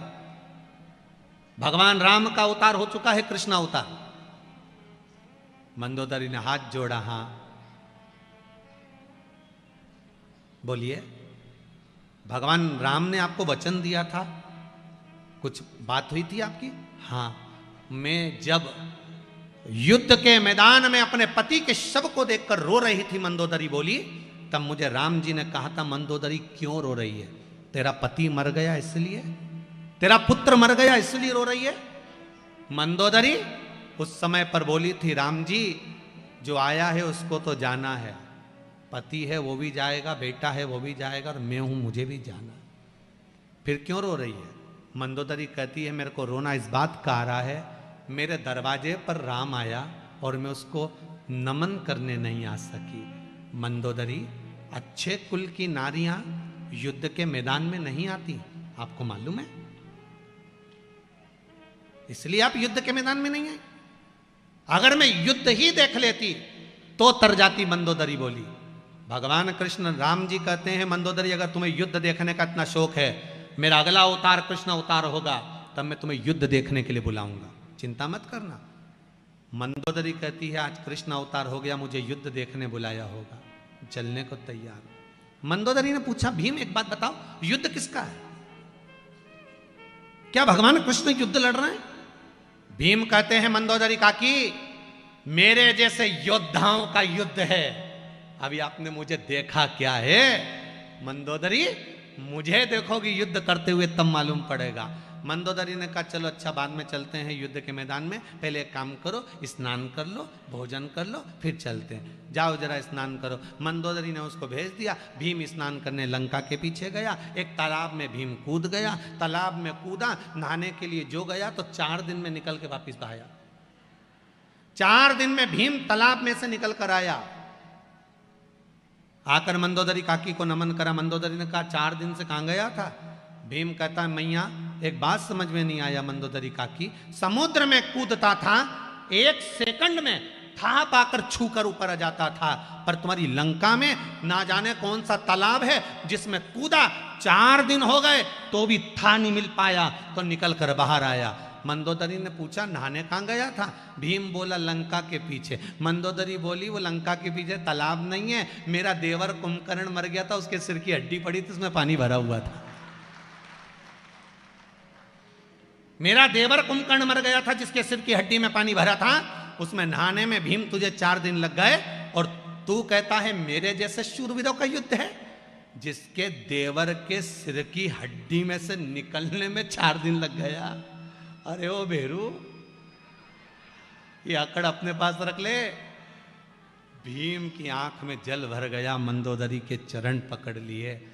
पूरे कौरव और पांडवों का युद्ध देखना, सबका युद्ध दिखाया, पर भीम का नहीं दिखाया। जिसका अहंकार टूट जाता है वो कभी सामने ही नहीं आता है, सामने पहुंचता ही नहीं। टूट गया अहंकार, समाप्त।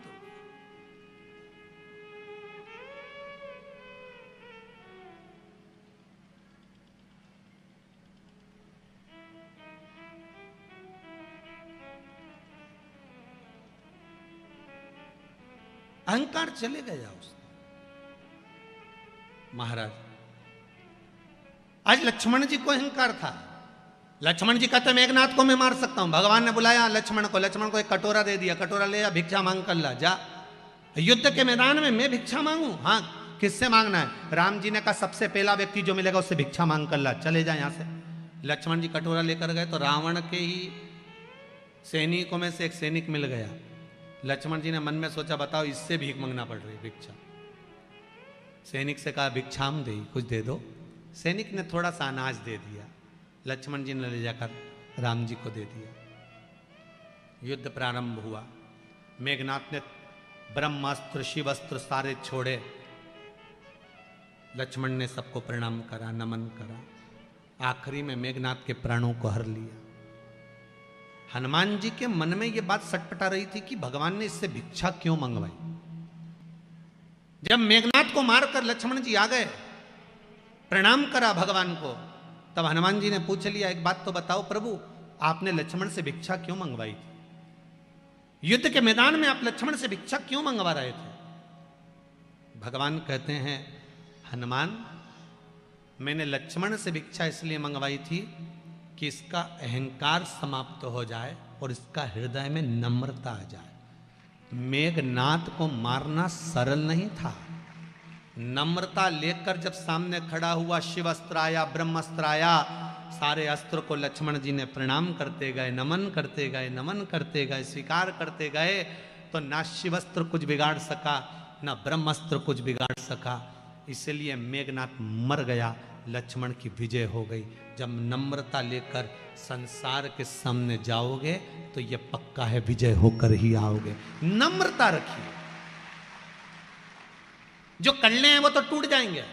अकड़ना मुर्दे की शान है और झुकना जीते की पहचान। कितने लोग जिंदा हैं? जो अकड़ रहे थे वो तो मर गए। जो ज्यादा अकड़े नहीं, तुम्हारे सामने जो अकड़ की बात करे तो कहना मरा हुआ है तो रे। अगर कोई अकड़ की बात करे ना तो समझ लेना मुर्दा है। इससे क्या बात करो मरा हुआ से? अपन तो जिंदा से बात करें, अपन कहीं भूतों से बात करें तो अपने बात नहीं करना। जो ज्यादा अकड़े, मान सम्मान प्रतिष्ठा यश कीर्ति में जो अकड़ रहा हो, समझ लेना मृत्यु के घाट पर है। मृत्यु के घाट। भजन करिए।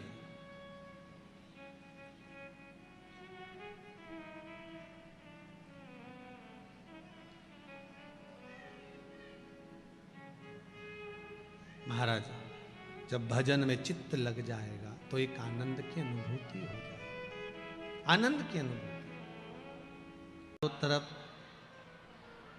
जितनी भी जगह है, चाहे मकान हो, दुकान हो, गाड़ियाँ हो, घोड़े हों, जो भी हो, जहाँ जहाँ डब्बे बक्से रखे हैं उन पे भी लोग चढ़ के बैठे हैं। बहुत बहुत आज पूर्ण कनकेश्वरी माता जो ग्राउंड है पूर्ण तरह से आप लोगों के चरणारविंद लगने से आज कृतार्थ हो गया है।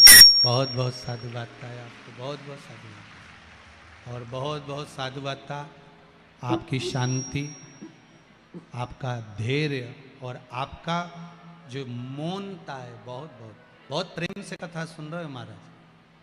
हमको तो कई लोग कह रहे थे कि महाराज जी इंदौर में कथा होती है तो लोग इतना शोर करते हैं, इतना शोर करते हैं कि कथा ही सुनना बड़ा मुश्किल हो जाता है। परंतु हमने तो यहाँ देखा कि इतने प्रेम से सुनते हैं, इतने प्रेम से सुनते हैं कि कहीं का नज़र नहीं लगा जाए तुमको। सोचो बेटे, आओ तुम सब घर जाके नज़र उतरवा लेना है। इतने प्रेम से कथा सुन रहे हो और क्या चाहिए। शिव उपासना भगवान शंकर की कथा धैर्य आनंद की विषय करती है, भक्ति का रस तत्व ग्रहण करने की एक प्रेरणा देती है। शिव महापुराण में वर्णन आता है महाराज भगवान शिव को एक बार क्रोध आ गया।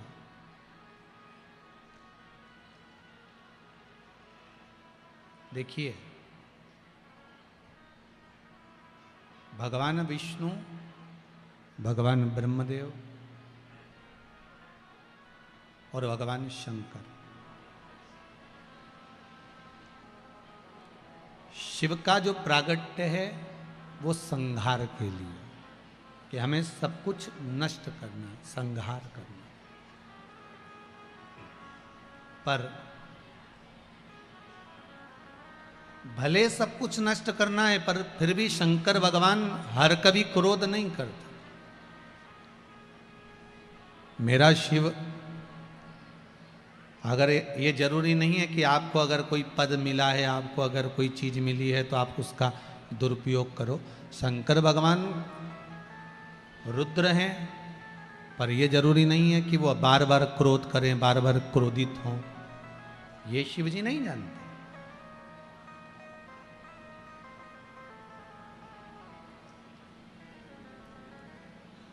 कोई कह रहा था गुरुदेव ये शंकर भगवान क्रोध करते हैं तो इनका पूजन, इनका अर्चन, इनकी सेवा, इनकी चाकरी श्रेष्ठतम है।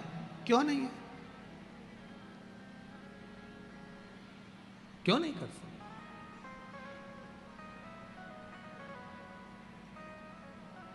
शिव क्रोध करते हैं, मना नहीं है, पर कब करना है, किस जगह पर करना है, किस स्थान पर करना है, ये शंकर अच्छी तरह से जानते। मेरा भोलेनाथ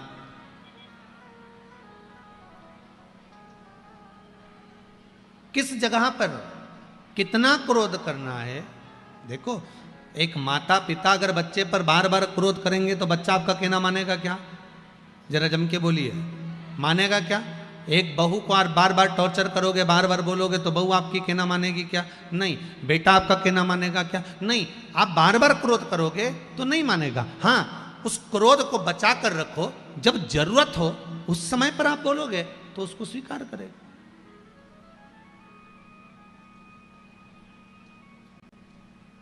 जहां जिस चीज की जरूरत पड़े वहां वो चीज होना चाहिए। हम पहले एक बात कहे थे आपको कि तीर्थ करने पहले के लोग जाते थे तो साथ में बर्तन, चावल, गेहूं, आटा, थोड़ा सत्तू, थोड़ा सामान बना कर ले जाते थे। आज के ज़माने में कोई बना कर ले जाता है क्या? आज के ज़माने में कोई बर्तन लेकर जाता है क्या? नहीं। आज के ज़माने में क्या लेकर जाते हैं? 2000 के नोट की गड्डी जेब में फंसा और चले जाओ। सही है कि गलत है? बस कड़कता हुआ नोट जेब में होना तो गर्म पानी भी मिलेगा, कड़कता हुआ जेब में नोट होगा तो फिर तुमको भोजन भी मिलेगा, जो चाहो। फिर तो तुमको मीन समझ गए क्या? वो चाउमीन भी अगर मांगोगे तो मिल जाएगा, गोलगप्पा भी मांगोगे तो मिल जाएगा। आप अगर जा रहे हो फिर तो आपको प्राप्त हो जाएगा। आपके पास में, आपकी जेब में अगर धन है, 2000 के नोट की गड्डी, 500 के नोट की गड्डी आपकी जेब में पड़ी हुई है, 200 के नोट की गड्डी पड़ी है, 100 के नोट की गड्डी पड़ी है, कड़कता हुआ नोट आपकी जेब में है, तो आपको सारा सामान आपको हाथ की हाथ मिल जाएगा, कुछ ले जाने की जरूरत नहीं है। उसी तरह जीव जब यहां से जाता है, कुछ लेकर जाता है क्या? कुछ भी नहीं। क्यों? फिर क्यों लिखा है गरुड़ पुराण में कि ऊपर जाओगे तो जैसा दोगे वैसा मिलेगा, तुम्हें डनलप का गद्दा मिलेगा, एसी का रूम मिलेगा, सोने की थाली में भोजन मिलेगा, बैकुंठ में इतना सुंदर कमरा, इतना सुंदर कक्ष मिलेगा। ये सब क्यों कहा जाता है कि आपको इतना सब कुछ प्राप्त होगा, इतना सब कुछ मिलेगा? उसका कारण क्या है? तो शास्त्र कहता है भगवान के नाम की गड्डी अगर हृदय में बांध कर ले जाओगे तो सारा सुख बैकुंठ में भी प्राप्त हो जाएगा। बस भगवान के नाम की गड्डी होना चाहिए, भगवान का नाम साथ में होना चाहिए। कलयुग केवल नाम आधारा, सुमर सुमर नर उतरहि पारा। कलिकाल में केवल एक नाम की आधारशिला है। भगवान के नाम को आधार बनाकर जो भगवान की अविरल भक्ति में डूबता है उसकी नैया पार। क्रोध करो, मना नहीं है, पर जरा जरसी बात में क्रोध करो, ये कहां की बात है? पत्नी और पति दोनों के क्रोध में एक अंतर है। क्या अंतर है पत्नी और पति के क्रोध में? जम के बोलो जरा, किसी को मालूम हो तो जरूर बताना। पति और पत्नी के क्रोध में एक अंतर है। पति क्रोध में होता है तो लड़ झगड़ के बाहर जाता है, घर से बाहर चले जाता है, और पत्नी क्रोध में होती है तो लड़ झगड़ के कमरे के अंदर चली जाती है। अंतर है कि नहीं दोनों में? बोलो सही है कि गलत है? पति को झगड़ा होगा, गुस्सा आएगा, क्रोध आएगा, लड़ेगा, झगड़ेगा तो तुरंत मैं तो जा रहा, तेरे से तो बात करना ही बेकार है, वो जाए वो जाए वो जाए। और पत्नी को अगर गुस्सा आया, लड़ झगड़ के, तो ये अंदर गई, कुंडी लगाई, तकिया में मुंह और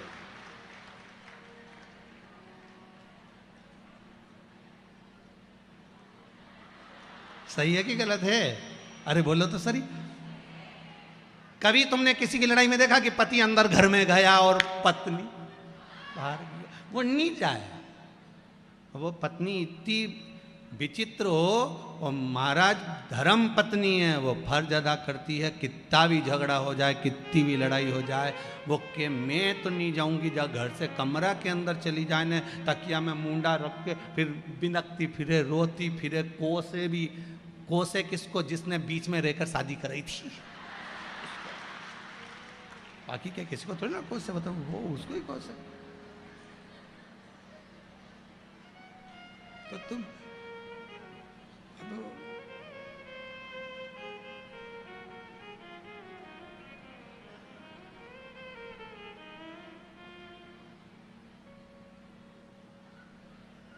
वो अंदर जा रही है रोने के लिए, वो बाहर चले गया। क्रोध क्रोध होता है कभी कभी। एक व्यक्ति झगड़ा कर कर बाहर गया, उसने कसम खा ली कि अब मैं घर ही नहीं आऊंगा चाहे कुछ भी हो जाए। ये रामेती से जब जब मेरी लड़ाई होती है, मैं हमेशा घर से बाहर हो जाता हूँ। ये कभी घर से नहीं निकलती, मैं ही जाता हूँ। अब इस रामेती का तो मुझे मुंह ही नहीं देखना, चाहे कुछ भी हो जाए। अब वो झगड़ा करके चले गया। जैसे ही वो बाहर निकला, सामने से एक बहुत बड़ा ट्रक आ रहा था। इसके पुण्य सामने आ गए, आकाशवाणी हो गई, सामने से ट्रक आ रहा है, ड्राइवर सो गया, वहां से हट जाओ, मर जाओगे। बेचारा साइड में हो गया। भले ट्रक में मर जाऊंगा पर रामेती तेरा मुंह नहीं देखूंगा। और आगे गया, सामने से एक बहुत बड़ा पत्थर लुढ़कते हुए आ रहा था। आकाशवाणी हो गई, सामने से पत्थर आ रहा है, एक साइड हो जा। फिर और आगे बढ़ा, एक बस में चढ़ने लगा, आकाशवाणी में मत चढ़ना, इस बस का आगे जाके एक्सीडेंट होने वाला है। अब ये गुस्से में लाल हो गया। तू है कौन जो इतना ज्ञान दे रहा है? बस में चढ़ने के लिए बोल रहा है मत चढ़। जब घोड़ी पे चढ़ा था जब नहीं बोला कि मत चढ़? उसी दिन बोल देता, नहीं चढ़ता मैं एक बार भी। इतना में रामेती ने अपने छोरा उनको बोला, जरा थारा फिर पिताजी के देखिए, अरे सुबह से रोटी वोटी नहीं खाई हो। तो मालूम पड़ा कि वो तो दरवाजे पे ही भैंस की पूंछ पकड़ के चिल्ला चोट कर रहा, नहीं जाऊंगा नहीं जाऊंगा। भैंस आगे बढ़ती जाए, ये भैंस की पूंछ पकड़ के पीछे हटते जा, नहीं जाऊंगा।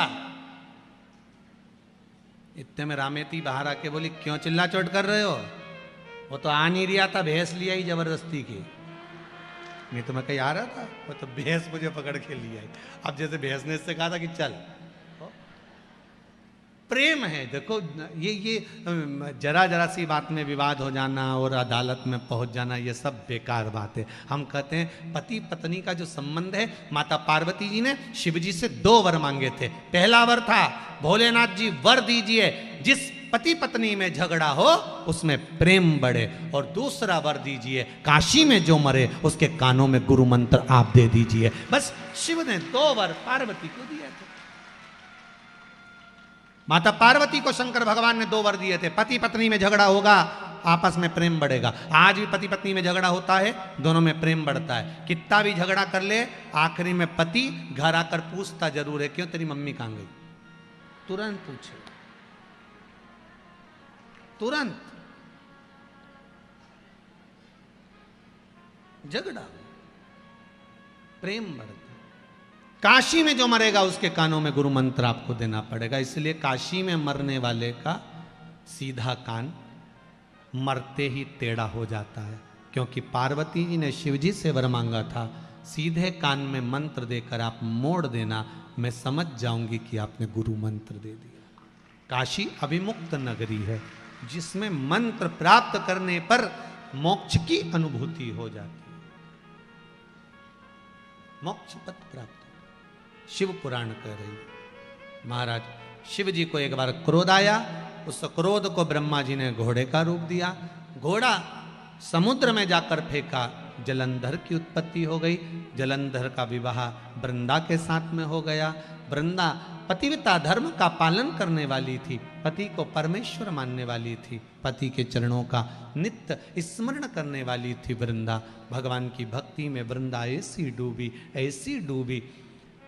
इधर पति गलत काम कर रहा है और वृंदा भगवान का भजन कर रही है। शिव महापुराण की कथा कहती है, हमारे घर में, हमारे परिवार में, हमारे कुटुंब में कोई एक व्यक्ति ऐसा भगवान देता है जिसके भजन के कारण बस हम सब अपनी जिंदगी सुख से जीते हैं। कोई एक व्यक्ति हमारे परिवार में ऐसा होता है, कोई एक। आप इस अभिमान में मत रहना कि आपका दिया खा रहा है, नहीं नहीं। परिवार में जरूर कोई ऐसा व्यक्ति होगा जिसकी भगवान उसकी कृपा का हमको दे रहा है। सबको धन्यवाद देते रहा करो, जब मर्जी मिले तब। बेटी अपने भाग्य का, बेटा अपने भाग्य का, माँ अपने भाग्य का, पति अपने भाग्य का, पत्नी अपने भाग्य का। कोई किसी का नहीं खाता, सब अपने भाग्य का खाता। और जितना जहां का, जिस भूमि का लिखा होता है खाना, व्यक्ति वहीं का खाता है। बहुत ध्यान देना महाराज, जिस भूमि का लिखा हुआ। आपको जहां जिस जगह का लिखा होगा कि आपको यहां का भोजन करना है, गए थे किसी के यहां शादी में, कई बार शादी में भी खाना खाकर नहीं आते, दूसरी जगह खाना पड़ता। मामा जी के यहाँ चले गए, मौसी जी के यहाँ चले गए। क्यों? तुम तो शादी में वहां गए थे, माँ का खाना नहीं लिखा था, माँ का अन्न नहीं लिखा था, आप दूसरी जगह पर जाकर खा लेते। माँ का नहीं लिखा।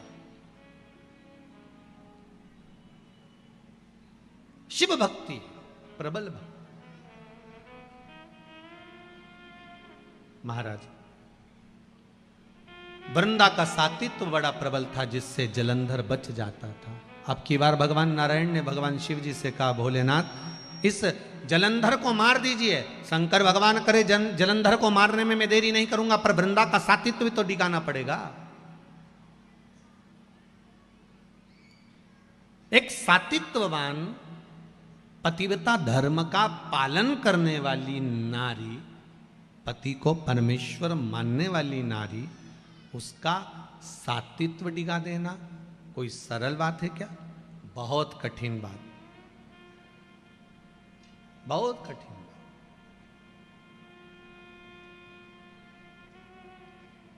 पर सातित्व भी ओरिजिनल होना चाहिए, दिखावे का नहीं।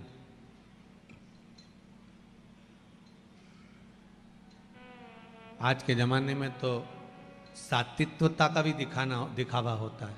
मेरे बराबर कोई शंकर जी की पूजन नहीं कर सकता। जितनी अच्छी मैं देवी जी की पूजन करती हूँ, उतना अच्छा देवी जी का भी कोई पूजन नहीं कर सकता।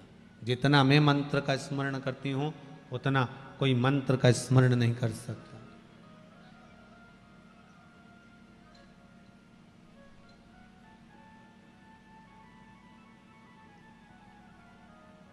कितना अंदाजा लगाते हैं लोग बात, तो कई बात तो शादी में अंदाजा लगा लेते हैं। मेहंदी अच्छी रची मतलब ई के चाहने वाला बड़ा अच्छा।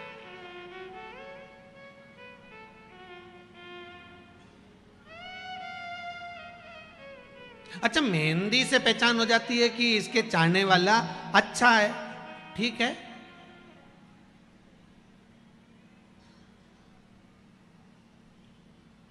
भगवान चाहे वो कौन सी मेहंदी रचा है कि मालूम पड़ जाए कि इसको भगवान बहुत चाहता है, वो मेहंदी कौन सी है। भागवत जी में लोग गाते हैं,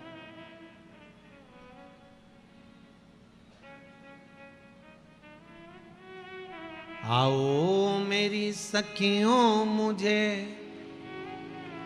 मेहंदी लगा दो और मुझे भोले बाबा दुल्हन बना दो।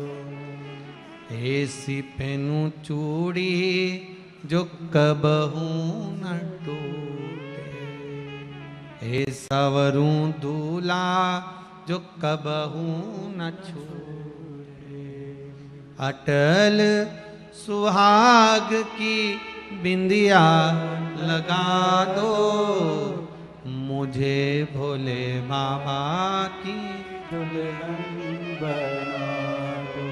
मुझे शंभु बाबा की दुल्हन बना दो। वो मेहंदी कौन सी है जिसको रचा तो लगे कि भगवान हमको ज्यादा चाहता है? वो कैसी मेहंदी? कहा वो मेहंदी नहीं है, वो आपका विश्वास है। पहले आपके साथ में भी ऐसा होता होगा, जितने बैठे हो ना सबके साथ ऐसा हुआ है। आपके घर में परिवार में माता हो, पिता हो, पत्नी हो, पति हो, बच्चे हो, कई बार कह देते हैं पापा ये ऐसा मत करो, ये गलत हो जाएगा। कई बार माँ कह देती बेटा ये तू ऐसा काम कर ले, हो जाएगा। कई बार पत्नी कह देती सुनो आज मेरा मन कर रहा है कि आप ये काम करोगे ना तो हो जाएगा, और वो हो जाता है।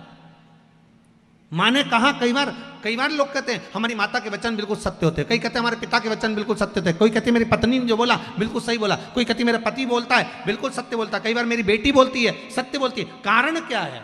मतलब आपके हृदय में शंकर के चरणारविंद की मेहंदी रच चुकी है, इसलिए आपकी वाणी सत्य बोल रही है। वो मेहंदी रच चुकी है, इसलिए वाणी सत्यता की निकल।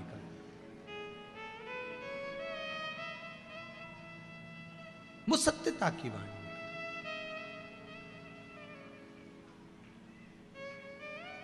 महाराज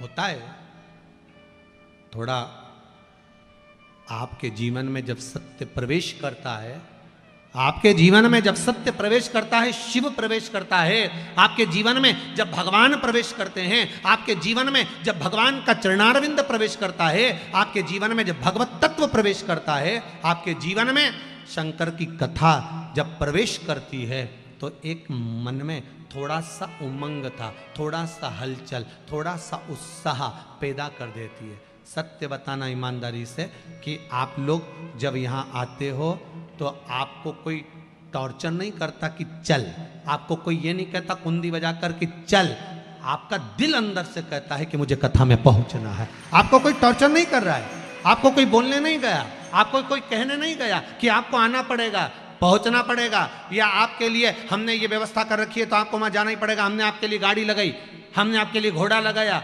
आज के ज़माने में तो लोग बुलाने के लिए गाड़ियां लगाते हैं, बस लगाते हैं, ऑटो लगाते हैं कि वहां से इतनों को लेकर आओ, वहां से इतनों को लेकर आओ और कथा का पंडाल भर दो।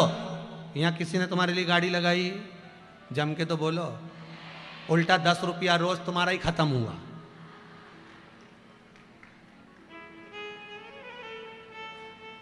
किसी ने गाड़ी लगाई? नहीं। किसी ने बस लगाई? नहीं। कोई ने जाकर कहा? नहीं, कोई नहीं कहा। केवल इस व्यासपीठ से, सीहोर से यह जरूर कहा गया था कि इंदौर में कनकेश्वरी गरबा ग्राउंड में कथा है, और आपने सुना और बाबा की कृपा से आप यहां पर। श्री रमेश मेंदोला मित्र मंडली कथा करवा रही है, भाव प्रकट।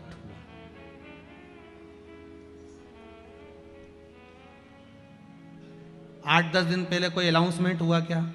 जम के बोलो। 10 दिन पहले कोई बैनर लगा क्या? नहीं, कुछ नहीं, क्योंकि बैनर लगाने की जरूरत नहीं है। शंकर के नाम का बैनर आपकी चित्त वृत्ति में, आपके मन में लगना चाहिए, तब शंकर खुद बुला ले। रचना मेहंदी, बाहर की मेहंदी की रचाई अपन कह देते हैं, ये बहुत चाहते हैं, वो बहुत स्नेह करते हैं, पर भीतर की मेहंदी की जो रचाई है वो शंकर अगर वाणी से सत्य निकालना प्रारंभ कर दे। बहुत बहुत निवेदन करूंगा जीजियों, माएँ बैठी हैं, मेरी माताएं बैठी हैं, बहनें बैठी हैं, नमन करते हुए आपसे कहूँगा, मेरे भाई लोग बैठे हुए हैं, इनसे भी कहूँगा, दिल से अगर आप शंकर को रिझा रहे हो ना, तो ये व्यासपीठ से कहता हूँ कि आप 3 महीने में कुबेरेश्वर धाम सीहोर पहुंच जाओगे। दिल से अगर रिझाया है आपने, शंकर को मनाया, दिल से प्रार्थना करी, मेरे शंभू से, मेरे ओघड़दानी, मेरे त्रिकालदर्शी, मेरे कैलाशी से आप कहे दिल।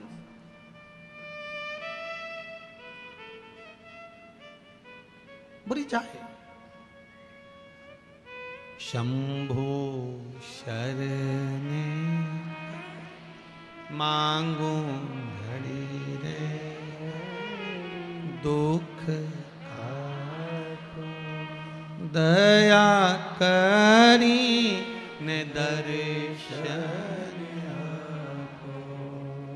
बाबा बस जीवन के सारे दुख, रोग, बीमारी, तकलीफ, सब कष्ट दूर हो। वृंदा का सात्वित्व प्रबल था, दिखावा नहीं करती थी वृंदा। शंकर को हम कभी नहीं, आपने कभी शिव पुराण के माध्यम से कभी सुना कि हमने आपसे कहा कि आप शिव जी के मंदिर में जाकर इतने रुपए खर्च करना, या इतना रुपया देना, या इतना आप लगाना? कभी कहा यहाँ से व्यासपीठ से कभी नहीं बोले कि आप इतना खर्चा करो या आप इतना लगाओ। व्यासपीठ से इतना जरूर बोले हैं कि 1 लोटा पानी, या कभी बोला होगा तो फूल या शमी पत्र या बेल पत्र, और बोला होगा तो तुम्हारे घर में जो सामान होगा वही बताया होगा। शहद है, घी है, या शमी पत्र है, या पीपल का पत्ता है, या आदि कादि, काली तिल, काली मिर्च, आदि कादि जो भी होगा वही आपके घर में जो है वो शिव को दो। जो तुम्हारे पास है वो भगवान को दो, भगवान उसको स्वीकार करेगा। तुम्हारा अपना जो तुम्हारे पास में है वो आप भगवान को दो, भगवान से स्वीकार करें।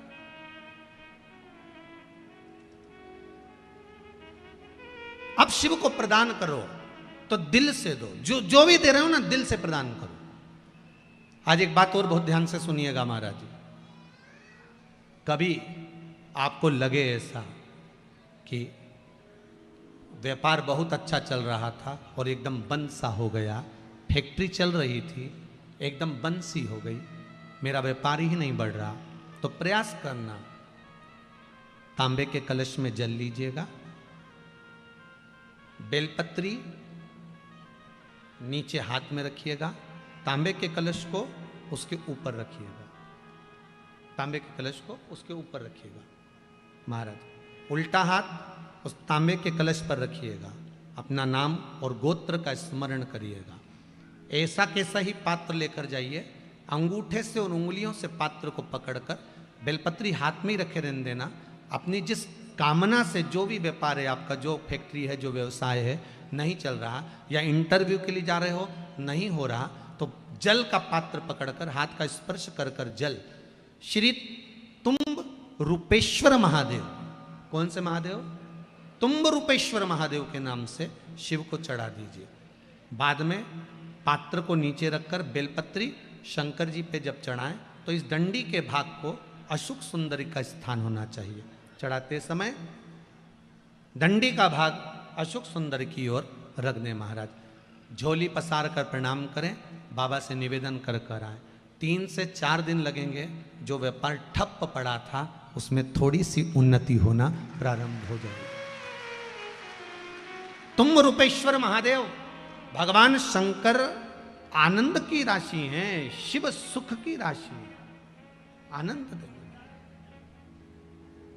शंभो शरणे मांगू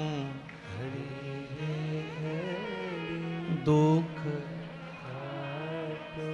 दया कारी निदरे।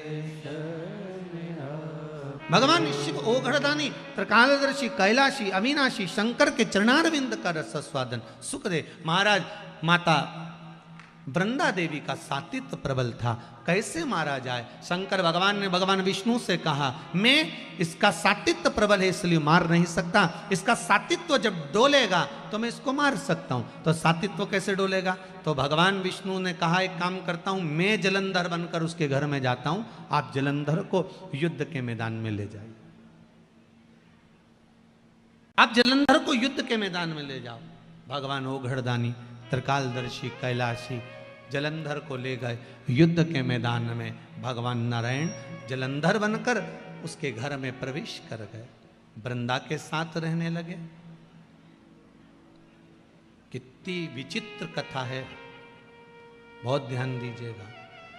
मेरे शंकर भगवान ने भगवान नारायण से ये नहीं कहा कि आप जलंधर बनकर जाओ, मेरे शंकर भगवान ने ये नहीं कहा कि आप रूप बदल कर जाओ, मेरे शंकर भगवान ने ये नहीं कहा कि आप जाकर उसके साथ छल करो।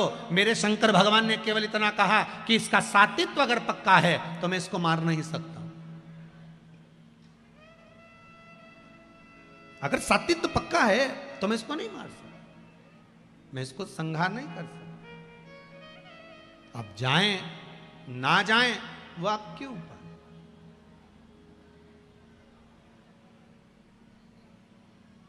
कहना शिव का काम है, करना आपका काम। आप अगर शंकर की भक्ति को धारण कर रहे हैं, शिव तत्व को धारण कर रहे हैं। एक माता जी ने लिखा है, गुरुजी आपने अभी और बहुत सारे पत्र तो यहाँ पड़े हुए हैं, ये पढ़े नहीं है परंतु उम्मीद है बाबा का।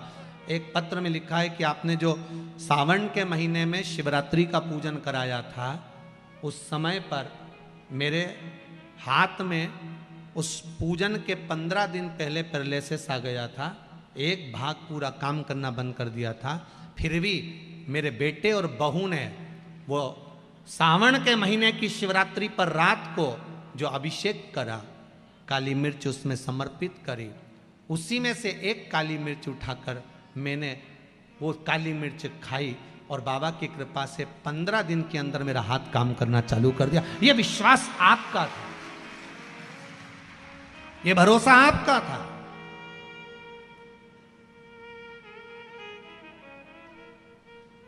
कई लोगों ने वो काली मिर्ची का विरोध भी करा क्योंकि मिर्ची जरा ज्यादा लग गई थी।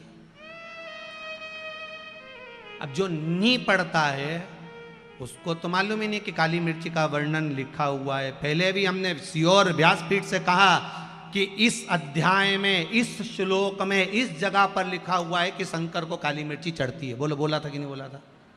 बोला था ना। अब उसके बाद भी अगर लोग उस चीज का, क्योंकि व्यक्ति है, मानव है, ये मानव शरीर है, इससे, और हम कहते हैं कि प्रयास करेंगे हम अपनी जिंदगी में, और आज तक भी प्रयास करते रहे हैं।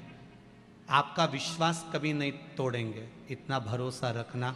इस व्यासपीठ से वही बोलेंगे जो इस शिव महापुराण में लिखा होगा। जो उपाय बताएंगे वो पुराण के अंतर्गत के बताएंगे। एक भी उपाय ऐसा नहीं बताएंगे जो जीवन में दुख दे।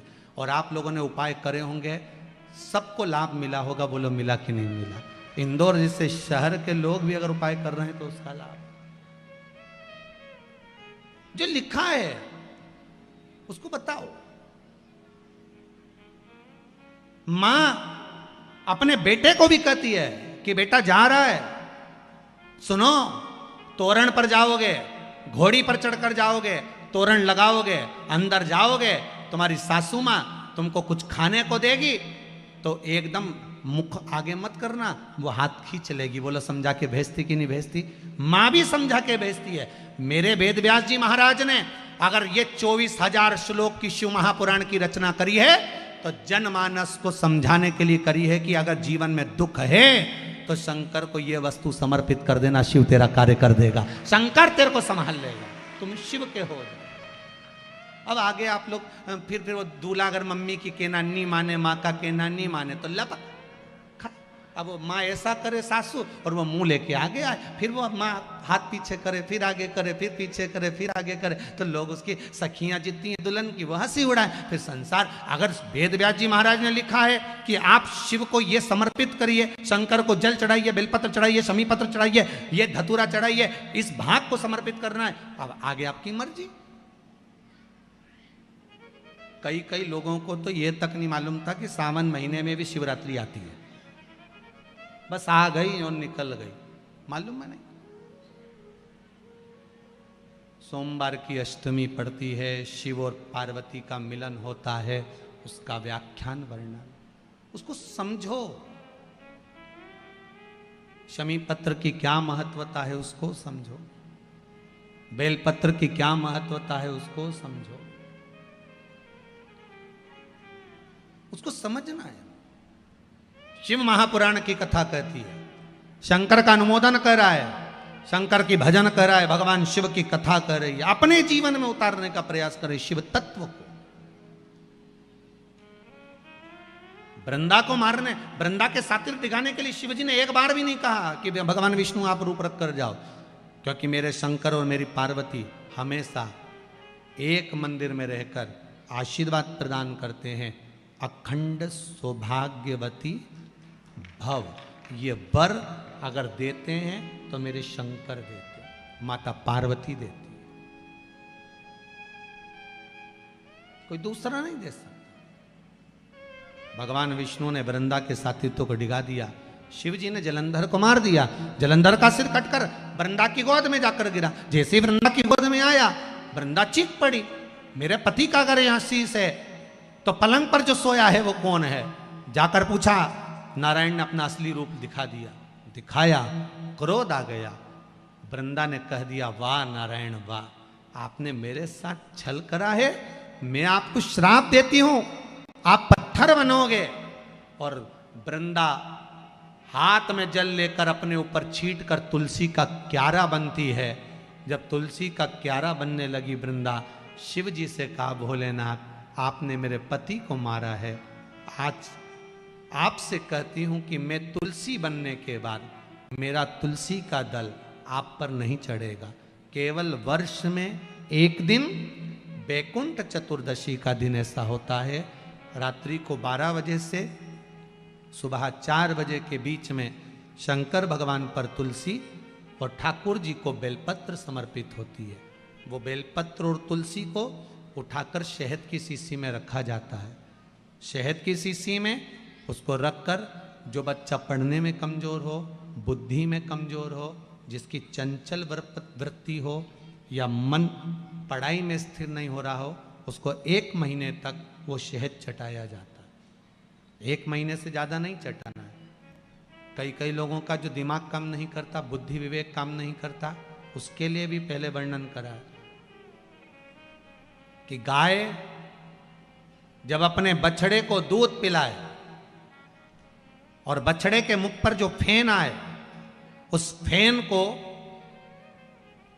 अमावस्या के दिन दोपहर में 12 बजे चम्मच में लेकर, जो बच्चा चिड़चिड़ करता हो या पढ़ाई में मन नहीं लगता हो या दिमाग थोड़ा सा कमजोर हो, डॉक्टर के इसका विवेक काम नहीं कर रहा, बुद्धि काम नहीं कर रही है, उस बच्चे को 2 या 3 अमावस्या गाय जब बछड़े को दूध पिलाए, बछड़े के मुंह पर जो फेन आता है वो फेन उस बच्चे को पिला दिया जाए तो बच्चा विद्वान होता है, उसका विवेक काम करना प्रबल हो जाता है। जिसके शरीर पर सफ़ेद दाग पड़ गए हों, चर्म रोग हो गया हो, चमड़ी सफ़ेद पड़ गई हो, पूर्णिमा के दिन गाय जब अपने बछड़े को दूध पिलाए, उस बछड़े का मुख में जो फेन आए उसको निकाल लीजिए। पूर्णिमा की रात्रि को 12 बजे शरीर में जहाँ जहाँ पर सफ़ेद दाग पड़ गए हों, चमड़ी सफ़ेद हो गई हो, उस जगह पर लगा लीजिए। चंद्रमा की रोशनी में कम से कम आधा घंटा बैठ जाइए और बैठने के बाद में उसके बाद में फिर स्नान कर लीजिए। 2 या 3 पूर्णिमा उस फेन का प्रयोग कर कर देखिए, चमड़ी अपने असली रंग में आना प्रारंभ हो जाती है। महाराज, माता गौ माता के दूध में, और बछड़ा जब दूध पान करता है, पीता है, उसमें जो बल उत्पन्न होता है, वो बल की परिभाषा कहीं वर्णित नहीं हो सकती, उसका सुख ही दूसरा। आप उसको अपने जीवन में उतार सकते हैं, आप उसको अपने जीवन में रख सकते हैं, सार्थकता उत्पन्न कर सकते हैं। महाराज, शिव महापुराण की कथा करती है और निवेदन, फिर निवेदन है महाराज, प्रयास करिए अपने जीवन में कि गौ माता की सेवा करें। बन सके, ये जरूरी नहीं है कि हम गायों को अपने घर में रख नहीं पा रहे हो तो हम रखें, ये भी जरूरी नहीं। हम तो कहते हैं जितना बन सके बस इतना प्रयास करो कि पॉलीथीन का प्रयोग कम करिए, जिससे वो पॉलीथीन का कचरा गौ माता के मुख में ना जाए, इसका प्रयास करिए। गाय को सुरक्षा हो और वो स्वस्थ हो। महाराज, शिव महापुराण की कथा कहती है, आगे वर्णन आता है, भगवान जलंधर को मार देते हैं। जलंधर मर गया, देवता राक्षसों ने मिलकर मंथन करा। जब समुद्र का मंथन करना प्रारंभ करा, सबसे पहले अगर प्रकट हुई है तो गौ माता प्रकट हुई। मंथन में 5 गायें निकली थी, समुद्र मंथन में 5 गायों का प्रागट्य हुआ। पहली है नंदा, दूसरी सुभद्रा, तीसरी सुशीला, चौथी सुरभि और 5वीं बहुला। ये 5 गाय समुद्र मंथन में प्रकट हुई हैं। मंथन में गाय प्रकट होने के बाद फिर विष प्रकट हुआ। पहले गाय आई है, फिर विष आया। गाय आने का कारण क्या था? शिव महापुराण की कथा कहती है, वेद व्यास जी लिखते हैं कि मंथन में जब विष निकलेगा, विष को जो पिएगा उसका कंठ जलेगा। कंठ की जलन को गौ माता का दूध रोक सकता है। इसलिए मंथन में सबसे पहले गाय निकली कि गाय का दूध निकलेगा, वो दूध जो विष पिएगा उसके कंठ की जलन को रोक सकता है। इसलिए शंकर जी का अभिषेक कैसे होता है? गाय के दूध से। और अगर भैंस का चढ़ गया तो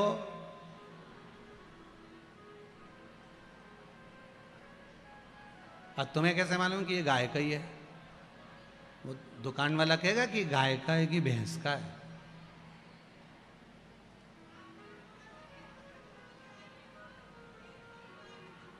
बिल्कुल सही बात है, बहुत सही बोली हो बेटा, बहुत बहुत धन्यवाद। मतलब इंदौर के लोग बहुत ध्यान से कथा सुनते हैं, एक बात तो है, पक्का है। हर हर महादेव, बिल्कुल सत्य। अगर मान लो आप दूध चढ़ा रहे हो और वो गाय का है कि भैंस का आपको तो नहीं मालूम, पर इतना जरूर है कि वो भैंस का दूध है कि गाय का, ये आपको मालूम नहीं है। पर इतना जरूर है कि आपका भाव और विश्वास शुद्ध है, दूध कोई सा भी हो वो गाय का ही हो जाता है। मेरे तुलसी बाबा जब मथुरा वृंदावन में गए गोवर्धननाथ जी का दर्शन किया तो गिरिराज बाबा का दर्शन कर कर तुलसीदास जी ने कह दिया कि मैं प्रणाम जब करूंगा जब धनुष बाण लो हाथ। नी प्रणाम करा उनने, नी प्रणाम करा तो सूरदास जी बोले प्रभु इनकी सुन लो, धनुष बाण ले लो हाथ में। तो जरा विचार करिए, भक्त के लिए भगवान कृष्ण बंसी छोड़कर धनुष और बाण ले सकते हैं, तो आप कैसा भी दूध समर्पित करो भगवान उसे गाय का समझकर ले ही लेते हैं। वो तो शिव है, शंकर है, मेरा औघड़ी है, वो मेरा दयालु दातार है, वो प्राप्त कर लेता है।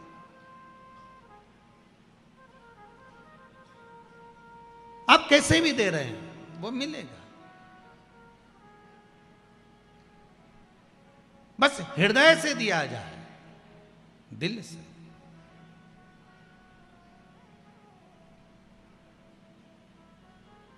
और आप अगर हृदय से दे रहे हैं, भगवान को समर्पित करना है, तो भगवान उसको स्वीकार कर ले। महाराज शिव महापुराण की कथा कहती है, भगवान मंथन में विष निकला, विष भगवान शंकर को दिया। जगत जननी जगदम्बा ने कहा बाबा ये विष आप पियोगे? हाँ। शंकर जी ने कहा विष तो मुझे पीना ही है क्योंकि भगवान नारायण ने भेजा है।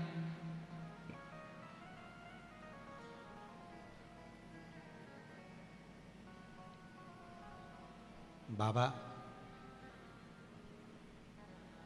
ये देवताओं ने विष क्यों नहीं पिया? भगवान बोले सबको मालूम है कि विष अगर पिएंगे देवता तो श्रेष्ठ नहीं होगा। मैं घर का बड़ा हूं, जो घर का बड़ा होता है ना, सबसे ज्यादा विष उसको पीना पड़ता है। बहुत ध्यान देना इस कथा पर। घर में ठंडी रोटी ना पत्नी खाती है ना पति खाता है। वो ठंडी रोटी घर की जो बूढ़ी माँ होती है वो डब्बा देखकर आ जाती है रसोई घर में और देखकर कहती है बहू अगर तू मेरे को रोटी लाई है ना तो दाल अच्छी गर्म है ना, वो ठंडी रोटी रखी ना फ्रिज के ऊपर डब्बा में, वो मुझे ला कर दे दे। तो बहू कहती मम्मी आप गरम खाओ ना। नहीं, सास को मालूम है अगर गरम रोटी बहू खाएगी, गरम रोटी बेटा खाएगा, ये ठंडी रोटी जो मेहनत की कमाई की है यह बाद में फेंक दी जाएगी। तो माँ कहती है ठंडी मैं खा लेती हूँ। उसी तरह अमृत सारे देवताओं ने पिया पर विष शंकर भगवान के पास गया क्योंकि शंकर भगवान उस घर के बड़े हैं। देवों में भी देव महादेव हैं, इसलिए विष उनके पास गया। विष मेरे शिव जी के पास में गया। जो घर का बड़ा होता है, जो घर का भयो होता है, घर का बुजुर्ग होता है, सबसे ज्यादा विष उसी के खाते में जाता है, बुराई उसी के खाते में जाती है, निंदा उसी के खाते में जाती है। घर की बड़ी बहू काम बिगाड़ दे, सास चिल्ला के दौड़ जाएगी, देख के नहीं चल सकती है, अकल नहीं है तुझ में। और घर की छोटी बहू काम बिगाड़ दे, छोटी है, चलना सीख रही है, अभी तो नई नई आई है, थोड़ा समय लगेगा, संभलेगी, समझेगी। आप भी भगवान से निवेदन करा करो, भगवान हमें इतना बड़ा मत बनाना कि जरा जरा सी बात में हमको सुनना पड़े, हमको तो छोटा बना के रखो, बिल्कुल छोटा। जैसे एक माँ के दो पुत्र, एक 12 साल का, एक 5 साल का। 12 साल का पुत्र कहता है माँ भूख लग रही है, भोजन दो। 5 साल का बेटा कहता है माँ भूख लग रही है, भोजन दो। माँ ने 12 साल के बेटे को भोजन दिया, थाली में लगा दिया, रोटी थाली में रख कर दे दी। 12 साल का बेटा एक जगह बैठकर खाने लगा। 5 साल का बेटा करे माँ भोजन दो। माँ ने रोटी में घी लगाया, नमक लगाया, फिंगर बनाया, गुट्टा बनाया, रोल करा, बेटे के हाथ में पकड़ा दिया। 5 साल का बेटा माँ का पल्लू पकड़कर चलता चलता खा रहा है। 12 साल का बेटा एक जगह बैठकर खा रहा है। भगवान से कहना भगवान हमें इतना बड़ा मत बनाना कि हम एक जगह बैठकर तेरा भजन कर सकें, हमें तो 5 साल का बना कर रख कि चलते फिरते तेरा भजन करें और आखिरी में तेरे धाम चले जाएं। जैसे 5 साल का बेटा माता का पल्लू पकड़कर चलता है, खाता खाता जाता है, चलता जाता है, माँ अंदर बेटा भी अंदर, माँ बाहर बेटा भी बाहर। हमें 12 साल के बेटे जैसा हमें बहुत बड़ा नहीं बनना, हमें बहुत बड़ा नहीं बनना, हमें बहुत बड़ा विद्वान भी नहीं बनना कि एक जगह बैठकर तप साधना करेंगे, व्रत करेंगे, उपास करेंगे, साधना करेंगे, तपस्या करेंगे तब भगवान मिलेगा। हमें तो मीराबाई जैसा, कर्माबाई जैसा, नामदेव, ध्रुव प्रहलाद जैसा बनना है। चलते फिरते तेरा नाम जप लें और आखिरी में तेरे धाम पहुंच जाए, बस इतना छोटा बना दो। बहुत बड़ा बनकर नहीं जीवन जी। जो बड़ा होता है ना उसको बड़ा ध्यान रखना पड़ता, बहुत ध्यान। छोटा कुछ भी कर सकता है। अभी वो आदरणीय आप वो श्री कैलाश विजयवर्गीय जी आते हैं रोज कथा में, आज भी आए क्या? आए आज। तो अब इन्हीं को देखो, अब ये बड़े बनते गए ना तो इनके पीछे 4-5 गार्ड हो गए। अब ये कहीं जाए ना तो पहले 4 पास में खड़े, फिर कहीं जाए, ज्यादा किसी से बोल नहीं सकते, बात कर नहीं सकते, ज्यादा कहीं रह नहीं सकते। देखो मर्यादा होती है ना, बड़े बनने में मर्यादाओं का ध्यान रखना पड़ता है। और छोटा हो तो अब इस मामले में हमारे रमेश जी हो तो मंडोला जी, वो तो थोड़ी देर कथा सुने ने भोजनशाला देखने चले जाए, भोजनशाला में घूमते फिर पूरी जल्दी बनाओ, जरा जरा सब्जी जरा जल्दी बना। और मेंदोला जी वहां से फिर वो टेबल देखने चले गए। ऐसे विधायक भी होना चाहिए संसार में कि जो टेबल देखने चले गए। कितने लोग खड़े हैं इस काउंटर पे, उधर वाला काउंटर पे कौन है, पानी आया कि नहीं आया, जनरेटर सही हुआ कि नहीं हुआ। तो ये छुटपन में कहीं पर भी भ्रमण कर रहे हैं, आनंद की अनुभूति है। ये संभालना, संजोना है। ये दोनों चीजें अलग अलग है, दोनों चीजें अलग। बड़प्पन में मर्यादाओं का ध्यान रखना पड़ता है।